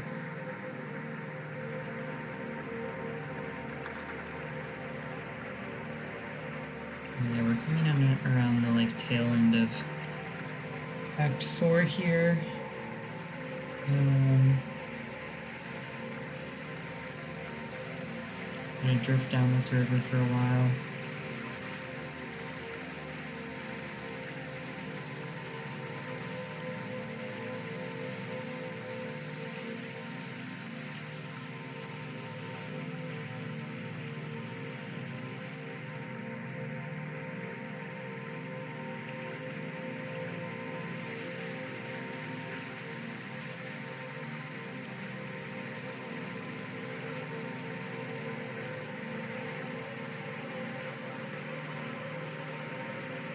That scene that just happened always feels like such a huge moment to me.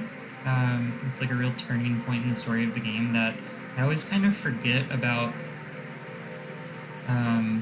the amount of stuff that comes after it.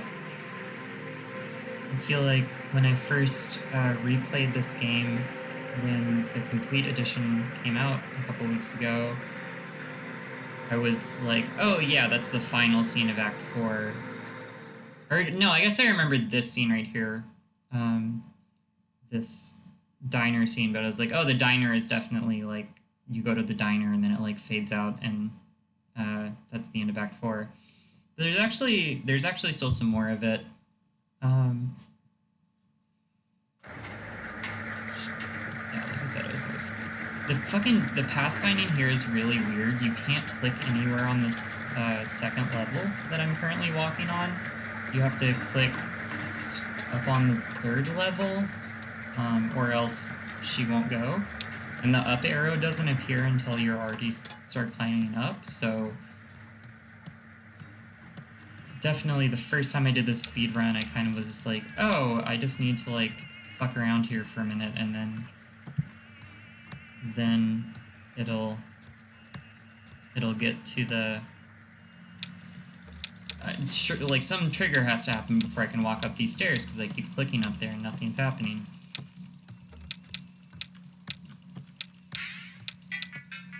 Alright. Go. It adds a little bit of dialogue if you do the last option, then does this look right? Ezra and Johnny have a little bit more dialogue.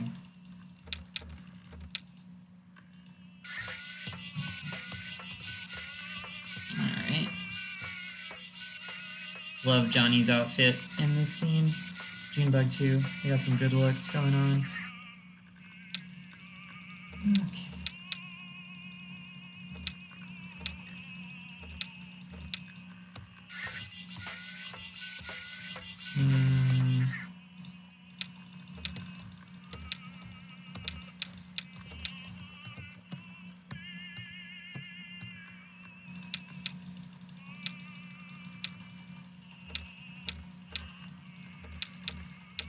Alright, so here you can just do like a infinite, if you could turn the page, you just kind of like get in an infinite loop of, you can keep seeing different procedurally generated menu options, so, but it doesn't matter which one you pick out of those menu options.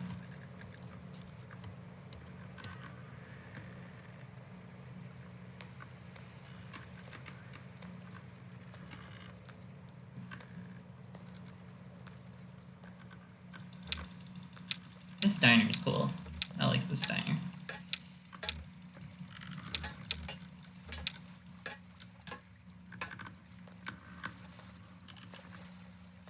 It really does like capture that feeling of like something I haven't done in a while, but I used to do a lot in my my early 20s of just like having a like stupid night and then like, you know, still being awake at 5 a.m. and like going to a diner with some friends, and it's so cathartic and like a nice thing that happens,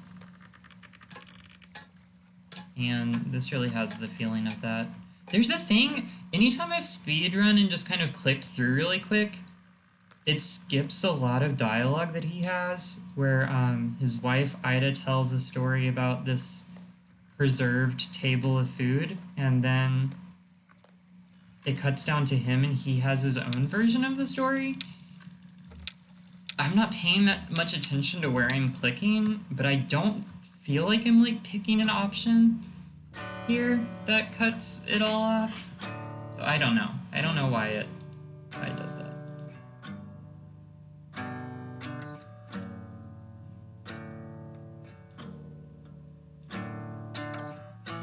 Alright, anyway, here we go. We have another sad song by the Bedquilt Ramblers to at the end of an act. This one we're going to hear more of than other ones just because it takes Shannon a little while to walk down. My hopes are placed beyond the blue. Yeah, we're gonna, Emily, Ben, and Bob are actually kind of a big part of the story for the final two parts. And here they are.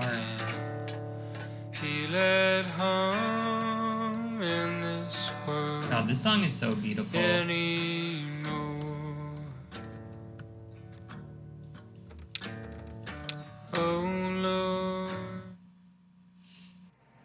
Yeah, there is one more scene, which, again, I always just feel like that's the end of the act right there. Like, you have this moment of diner catharsis and this beautiful song. So, in my head, it's like, okay, that's the end. But it's not. This thing coming up, I am ashamed to say I've been a bit sloppy and have not as precisely timed out which option is quicker. I'm pretty sure it's the first one because there's not really any like moving around. But I could be wrong. It's something I should have tested more, but it's kind of like a thing where it's just like, I don't know, like I said, I'm doing this casually. This is the only time I've ever speedrun a game, and it's a lot easier to test some different strategies when something is less than 30 minutes in. I guess I could make use of autosaves. Maybe that's what I'll do if I end up doing this more. Or if you want to do it.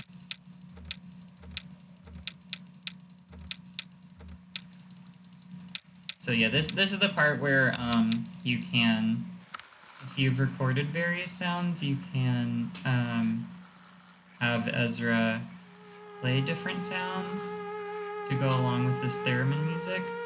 I think this is faster because either way you do some of this theremin concert, but the other way you have another scene with Johnny and Junebug. And I think that they like decide to dip out before the song is over, so you skip some of the song, but the trade-off is that you have like a whole other scene.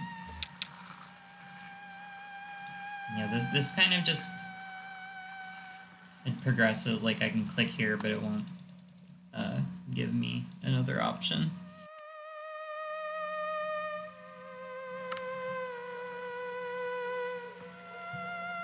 Just periodically you get to do some tape manipulation stuff with things you've recorded.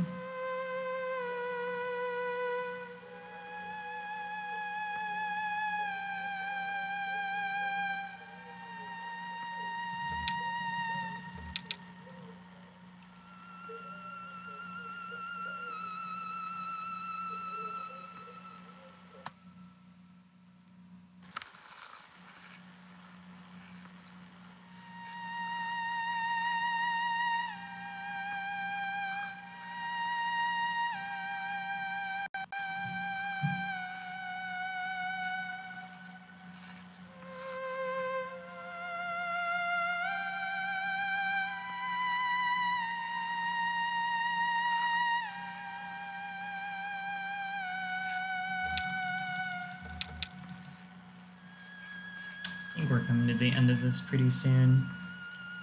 And this is 33 minutes into Act 4, and like I said, I did it in 38 on my first try, so I think that I am coming to a close here.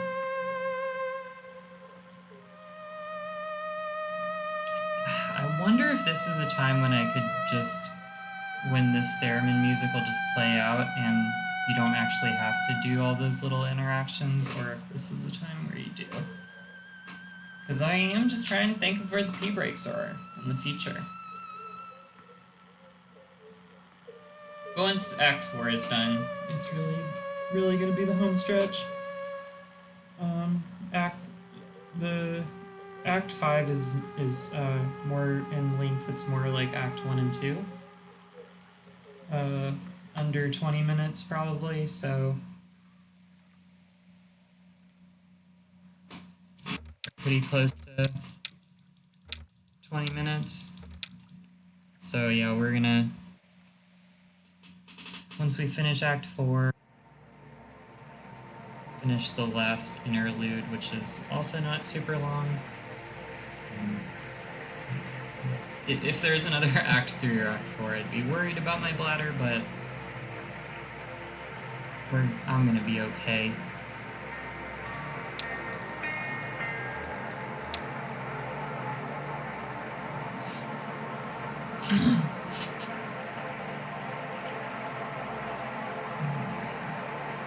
Definitely coming up here now that we're getting towards the end, I really am like counting every minute.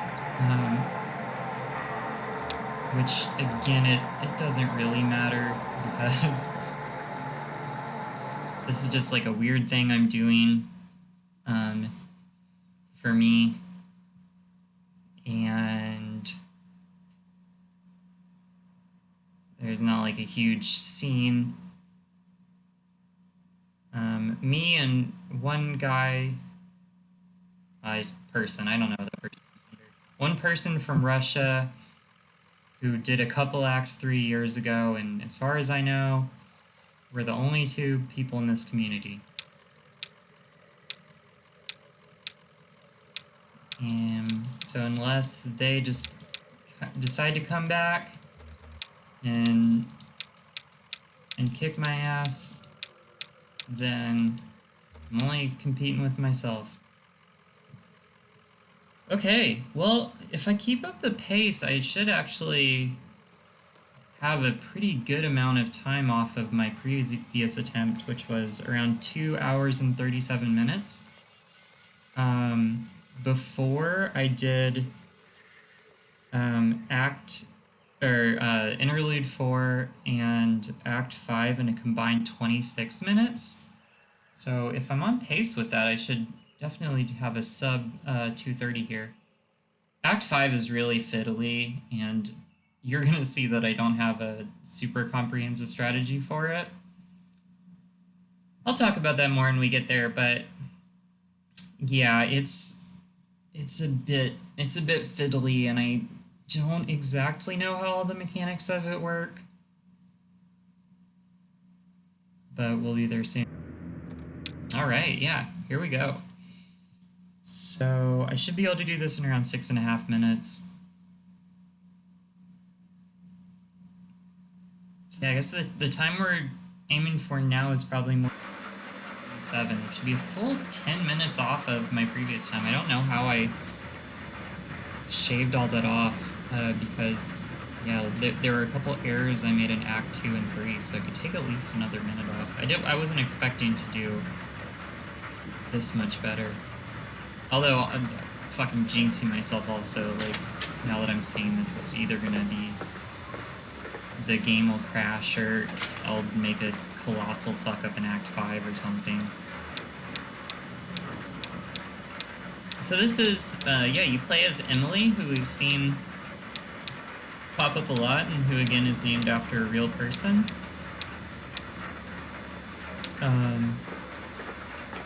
Working in this cool experimental TV show.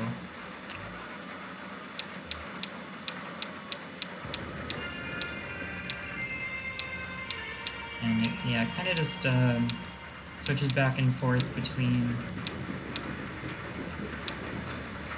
watching this broadcast happen and then needing to like do things behind the scene. There's another phone number right there you can call. Pretend you're a caller into this TV show.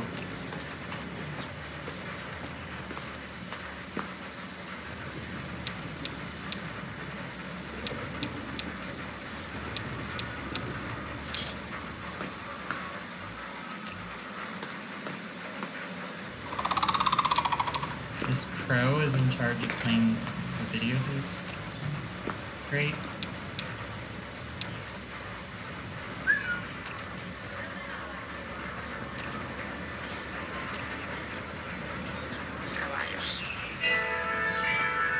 Llegaron de Florida. Antes de eso, de algún lugar en América Central. Pero ninguno de los que llegaron aquí habían vivido en América Central. La comunidad se reconstruyó a sí misma. Usually there's like some clues in the dialogue about what he next move is. There's sometimes where it's unclear if you just have to like wait a second for something to happen, or if you need to do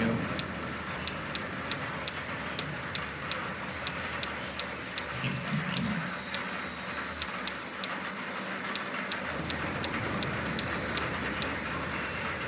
So here we're gonna check in on Ben and Bob, Emily's bandmates, and also real people. I believe Ben, the person on the left, is modeled after Ben Babbitt, who is one of the makers of this game.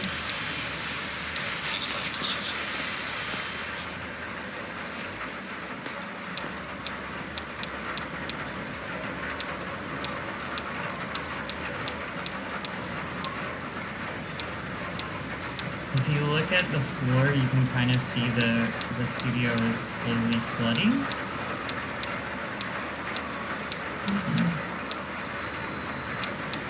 Which is really adds some like tension to all of this. God, sometimes if you don't like click perfectly in the correct area, it won't go.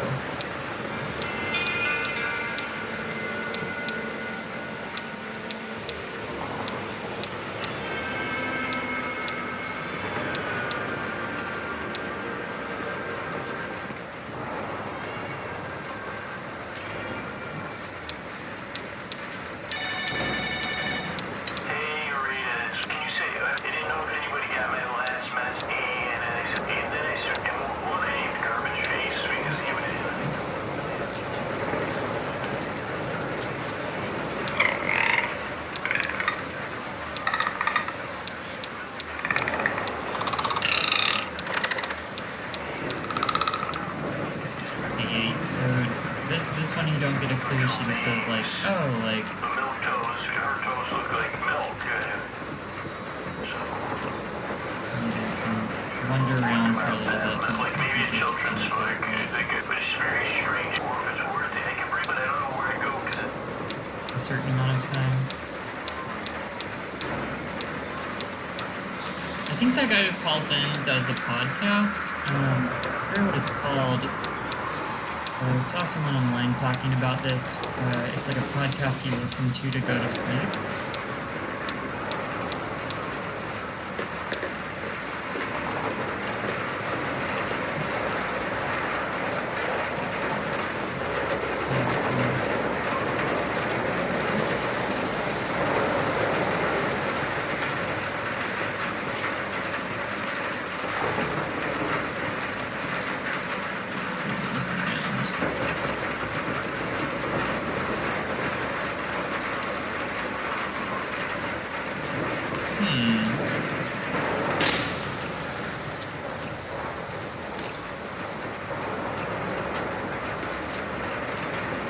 Before I advance this...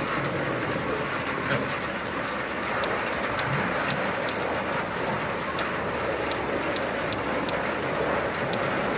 Not sure what happened there. Before I advance it by clicking on the videotape area, I just did, and nothing happened.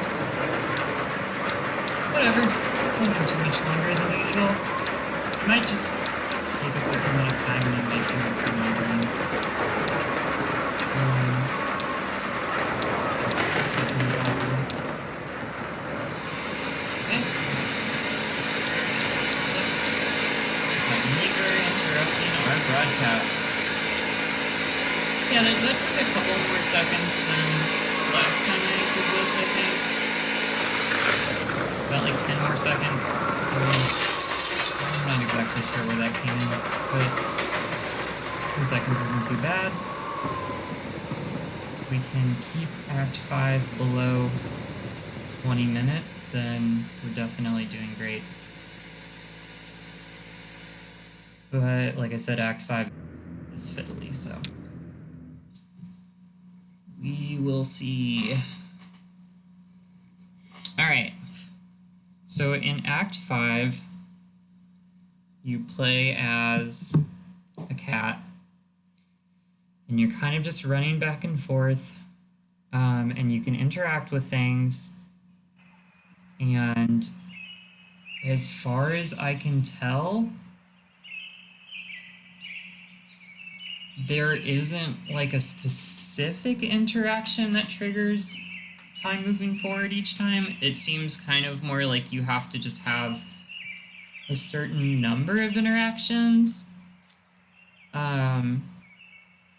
So, like I said, I don't have a great strategy for this, other than just kind of, whenever you have an interaction, it opens up new interactions and time progresses. So I kind of just run back and forth and see the first time I see an interaction, I take it. Yeah, so here we are with this cat. And you just kind of have to get near things. There's not like a place that shows where you can click.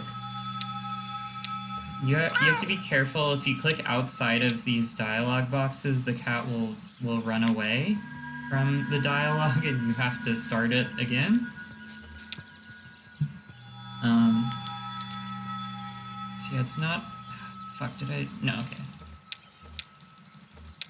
Thought maybe I clicked away, but I didn't.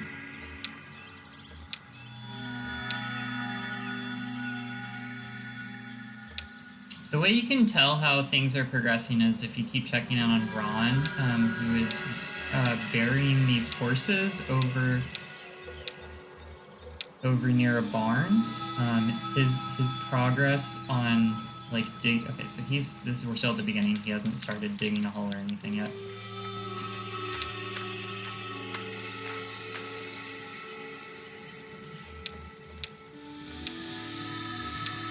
The only thing I know for sure you can skip is there are some times where you can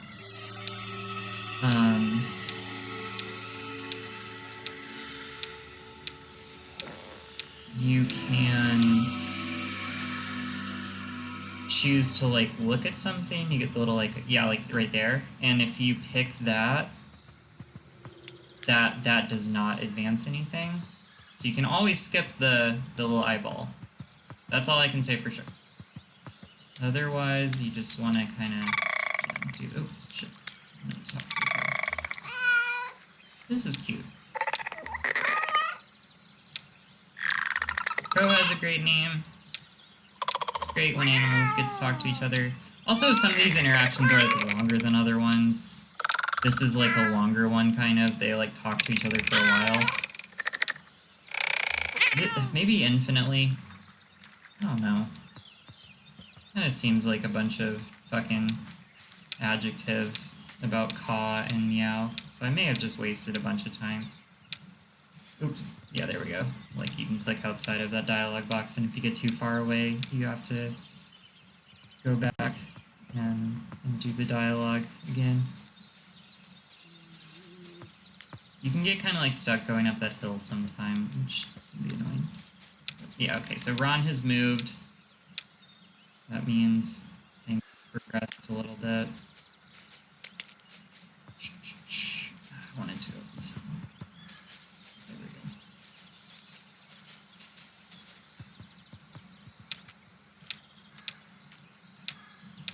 There's Marianne, who we saw as the clerk in Acts 2 and 3 at the Bureau.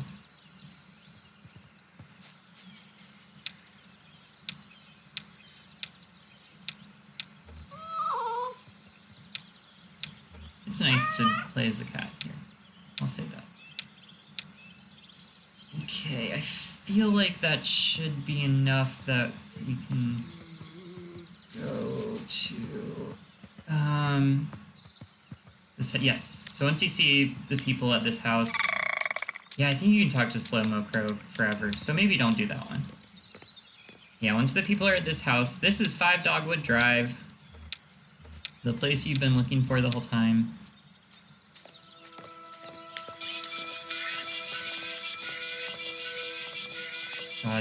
Act 5 is actually really beautiful, and these I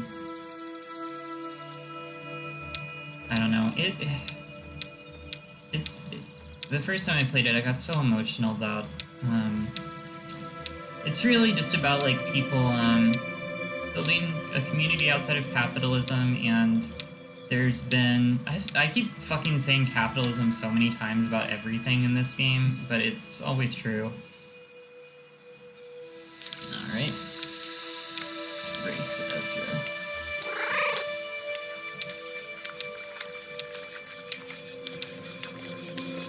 He's probably gonna beat us.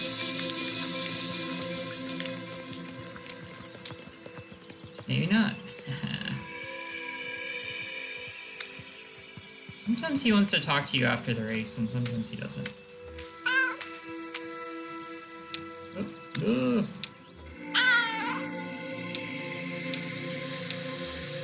I wonder if her saying "Oh hi, kitty" is like a nod to the room.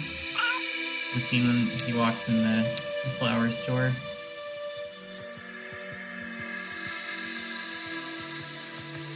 Probably be a deep cut reference. Alright. God, this part's a little gruesome. Watching this guy drag horses over with some sort of a winch.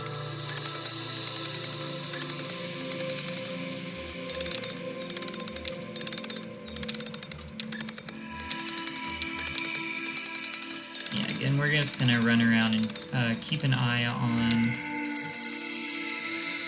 how Ron's doing, and that'll let us know when things are gonna progress.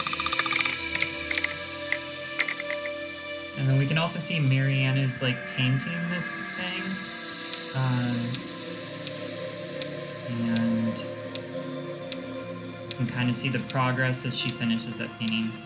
What just happened is the glow-in-the-dark dice from the very first scene of the game, if you keep it instead of placing it on a table, you keep it the whole time, and Shannon ends up giving it back to them because they were the people in the basement who kind of or playing a game and then disappear. So oh man, yeah, seeing that come full circle is a pretty cool moment, actually.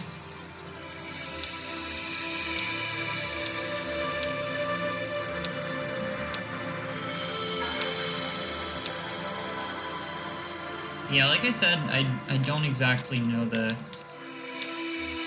way to do it.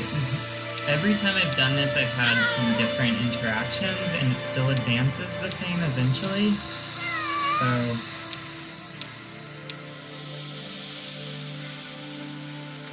I don't know, man.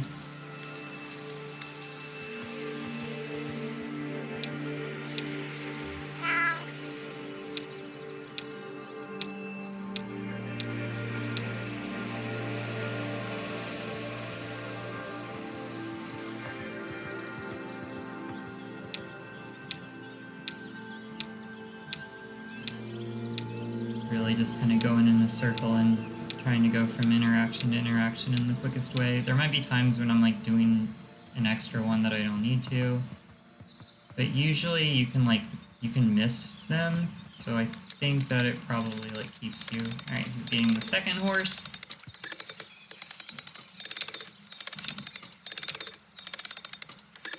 Oh, no. Fuck.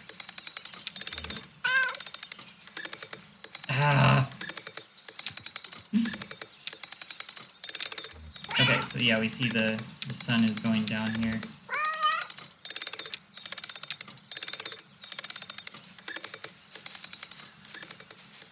Which means we're getting there. Let's go here.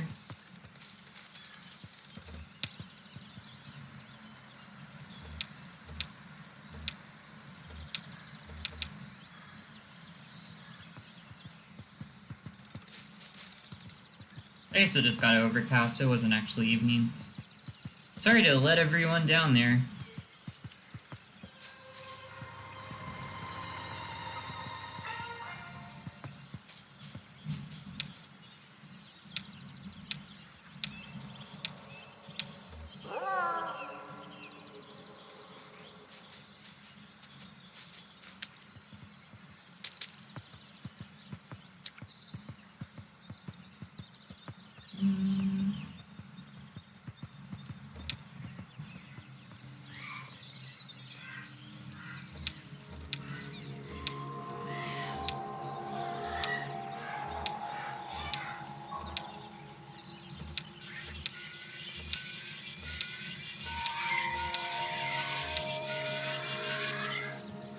Okay, cool. So this is kind of the yeah, we're doing good. That's about the halfway point. Maybe a little over halfway point right there.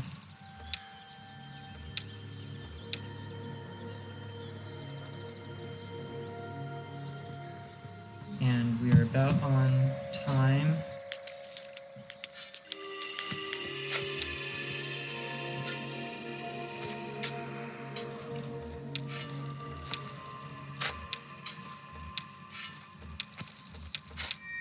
I'm feeling alright. We find out a cool story. These people all worked for the shitty power company and they ended up having a strike. You gotta love. You can see Marianne's finished the painting of the neighbors, the horses down there. Which means we are progressing. Oh, fucking hell. It's really hard to make sure you click in these boxes sometimes. As you just saw. That's okay, that was the end of that one.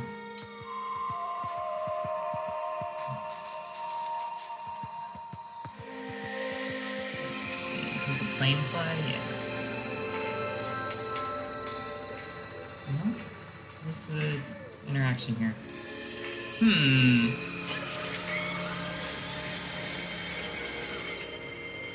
Should be a... okay. I just wasted a little time there. That's annoying.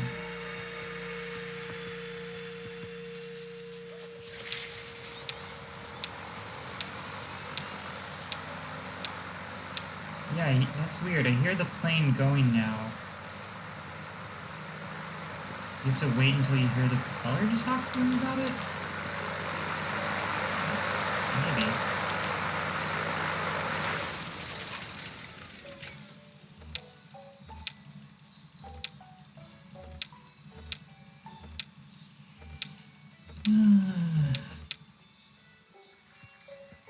Okay, now I can talk to them. Yeah, that's weird. I thought I would just be able to do it as soon as it went, but I guess it wasn't there yet.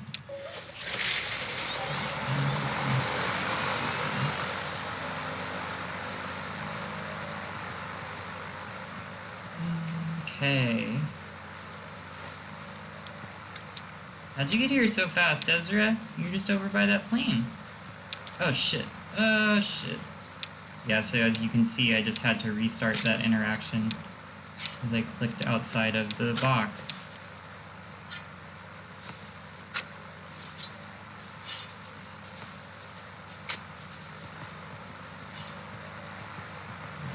Probably not too much time wasted, but we're getting down to the end here, folks. Every little second feels like longer than it is. She's talking to Shannon, who isn't here yet, because... yeah, that happens a lot in Act 5, I feel like, more so than other acts. People will just, like, walk in from off-screen, and if you get through the conversation fast enough, they don't make it there.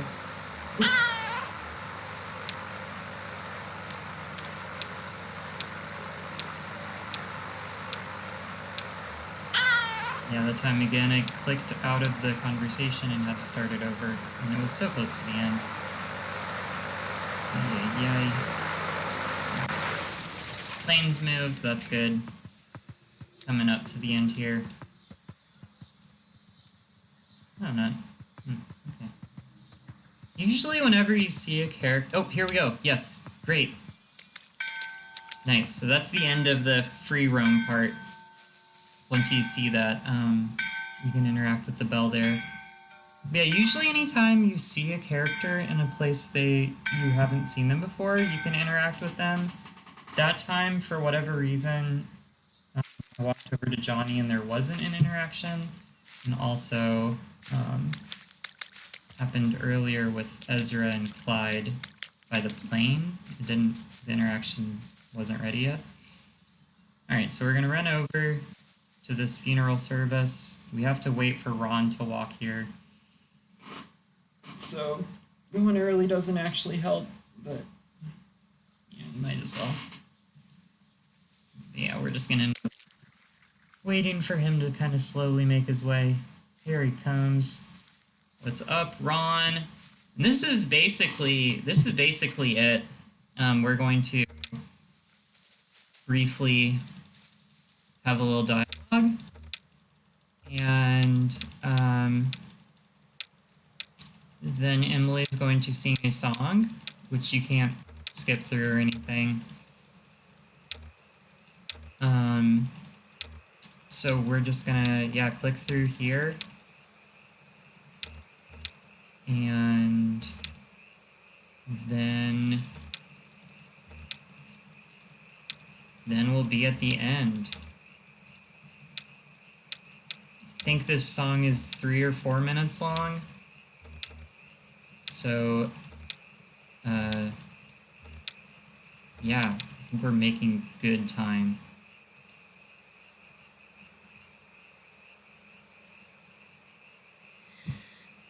It's gonna be a little bit longer than the 220, what did I say, 227 I was hoping for, but we'll still be under, should be under 230. Forget how long this song is, though, maybe not.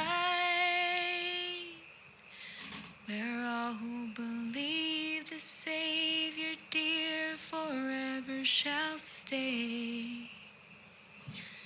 And having been saved by grace divine, I'm going that way. So the one thing about Kentucky Route Zero that, as someone from Kentucky, I feel like was like a big part of life, that this game doesn't touch on as much is like Christianity being everywhere. It comes up sometimes in these songs, but even then, there's one song where the version they do is I walk this lonesome valley, but the version I always knew growing up was Jesus walked this lonesome valley.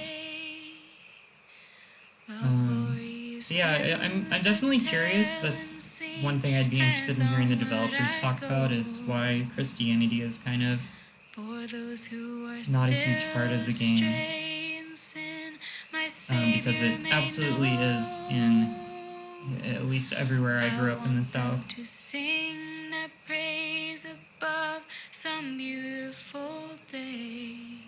And song is definitely part of that. Glory to him who died for me. Here you can, if you listen, you can hear some of the other voices start to join in, which is a very fucking familiar thing. Like, you go to somewhere and a hymn starts happening, and then everyone ends up knowing it and singing.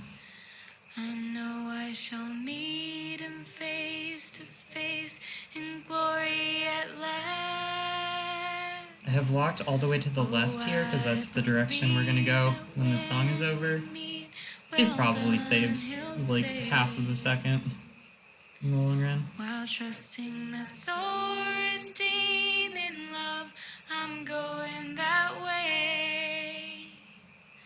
I'm going that way. I'm going that way.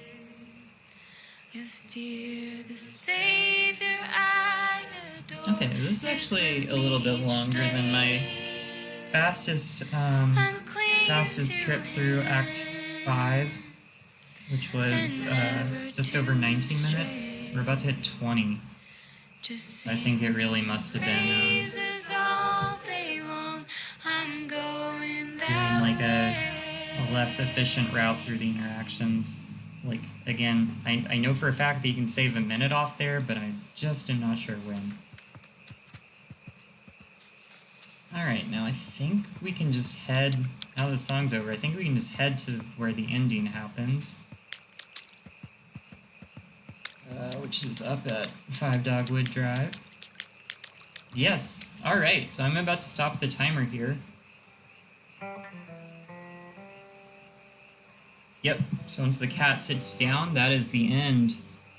From here on out, it's just a short cutscene, and then, then that's it. Nice! So it was 2:28, 38, 38. That is now the world record for Kentucky Route Zero PC Edition speedrunning. Thank you for joining me for this. This was very stupid. I don't know if I'll ever do it again. I am sure that I could cut off down to 2:25, at least. Maybe I will, maybe I won't. If somebody else decides to do this too, then I'm gonna try to beat ya. If not, this may be the end of the game and also of my speedrunning career. Yeah, thanks so much for watching. If you watched this, but if you did, thank you very much. And yeah, play this game a few times. It's worth it. All right. Bye.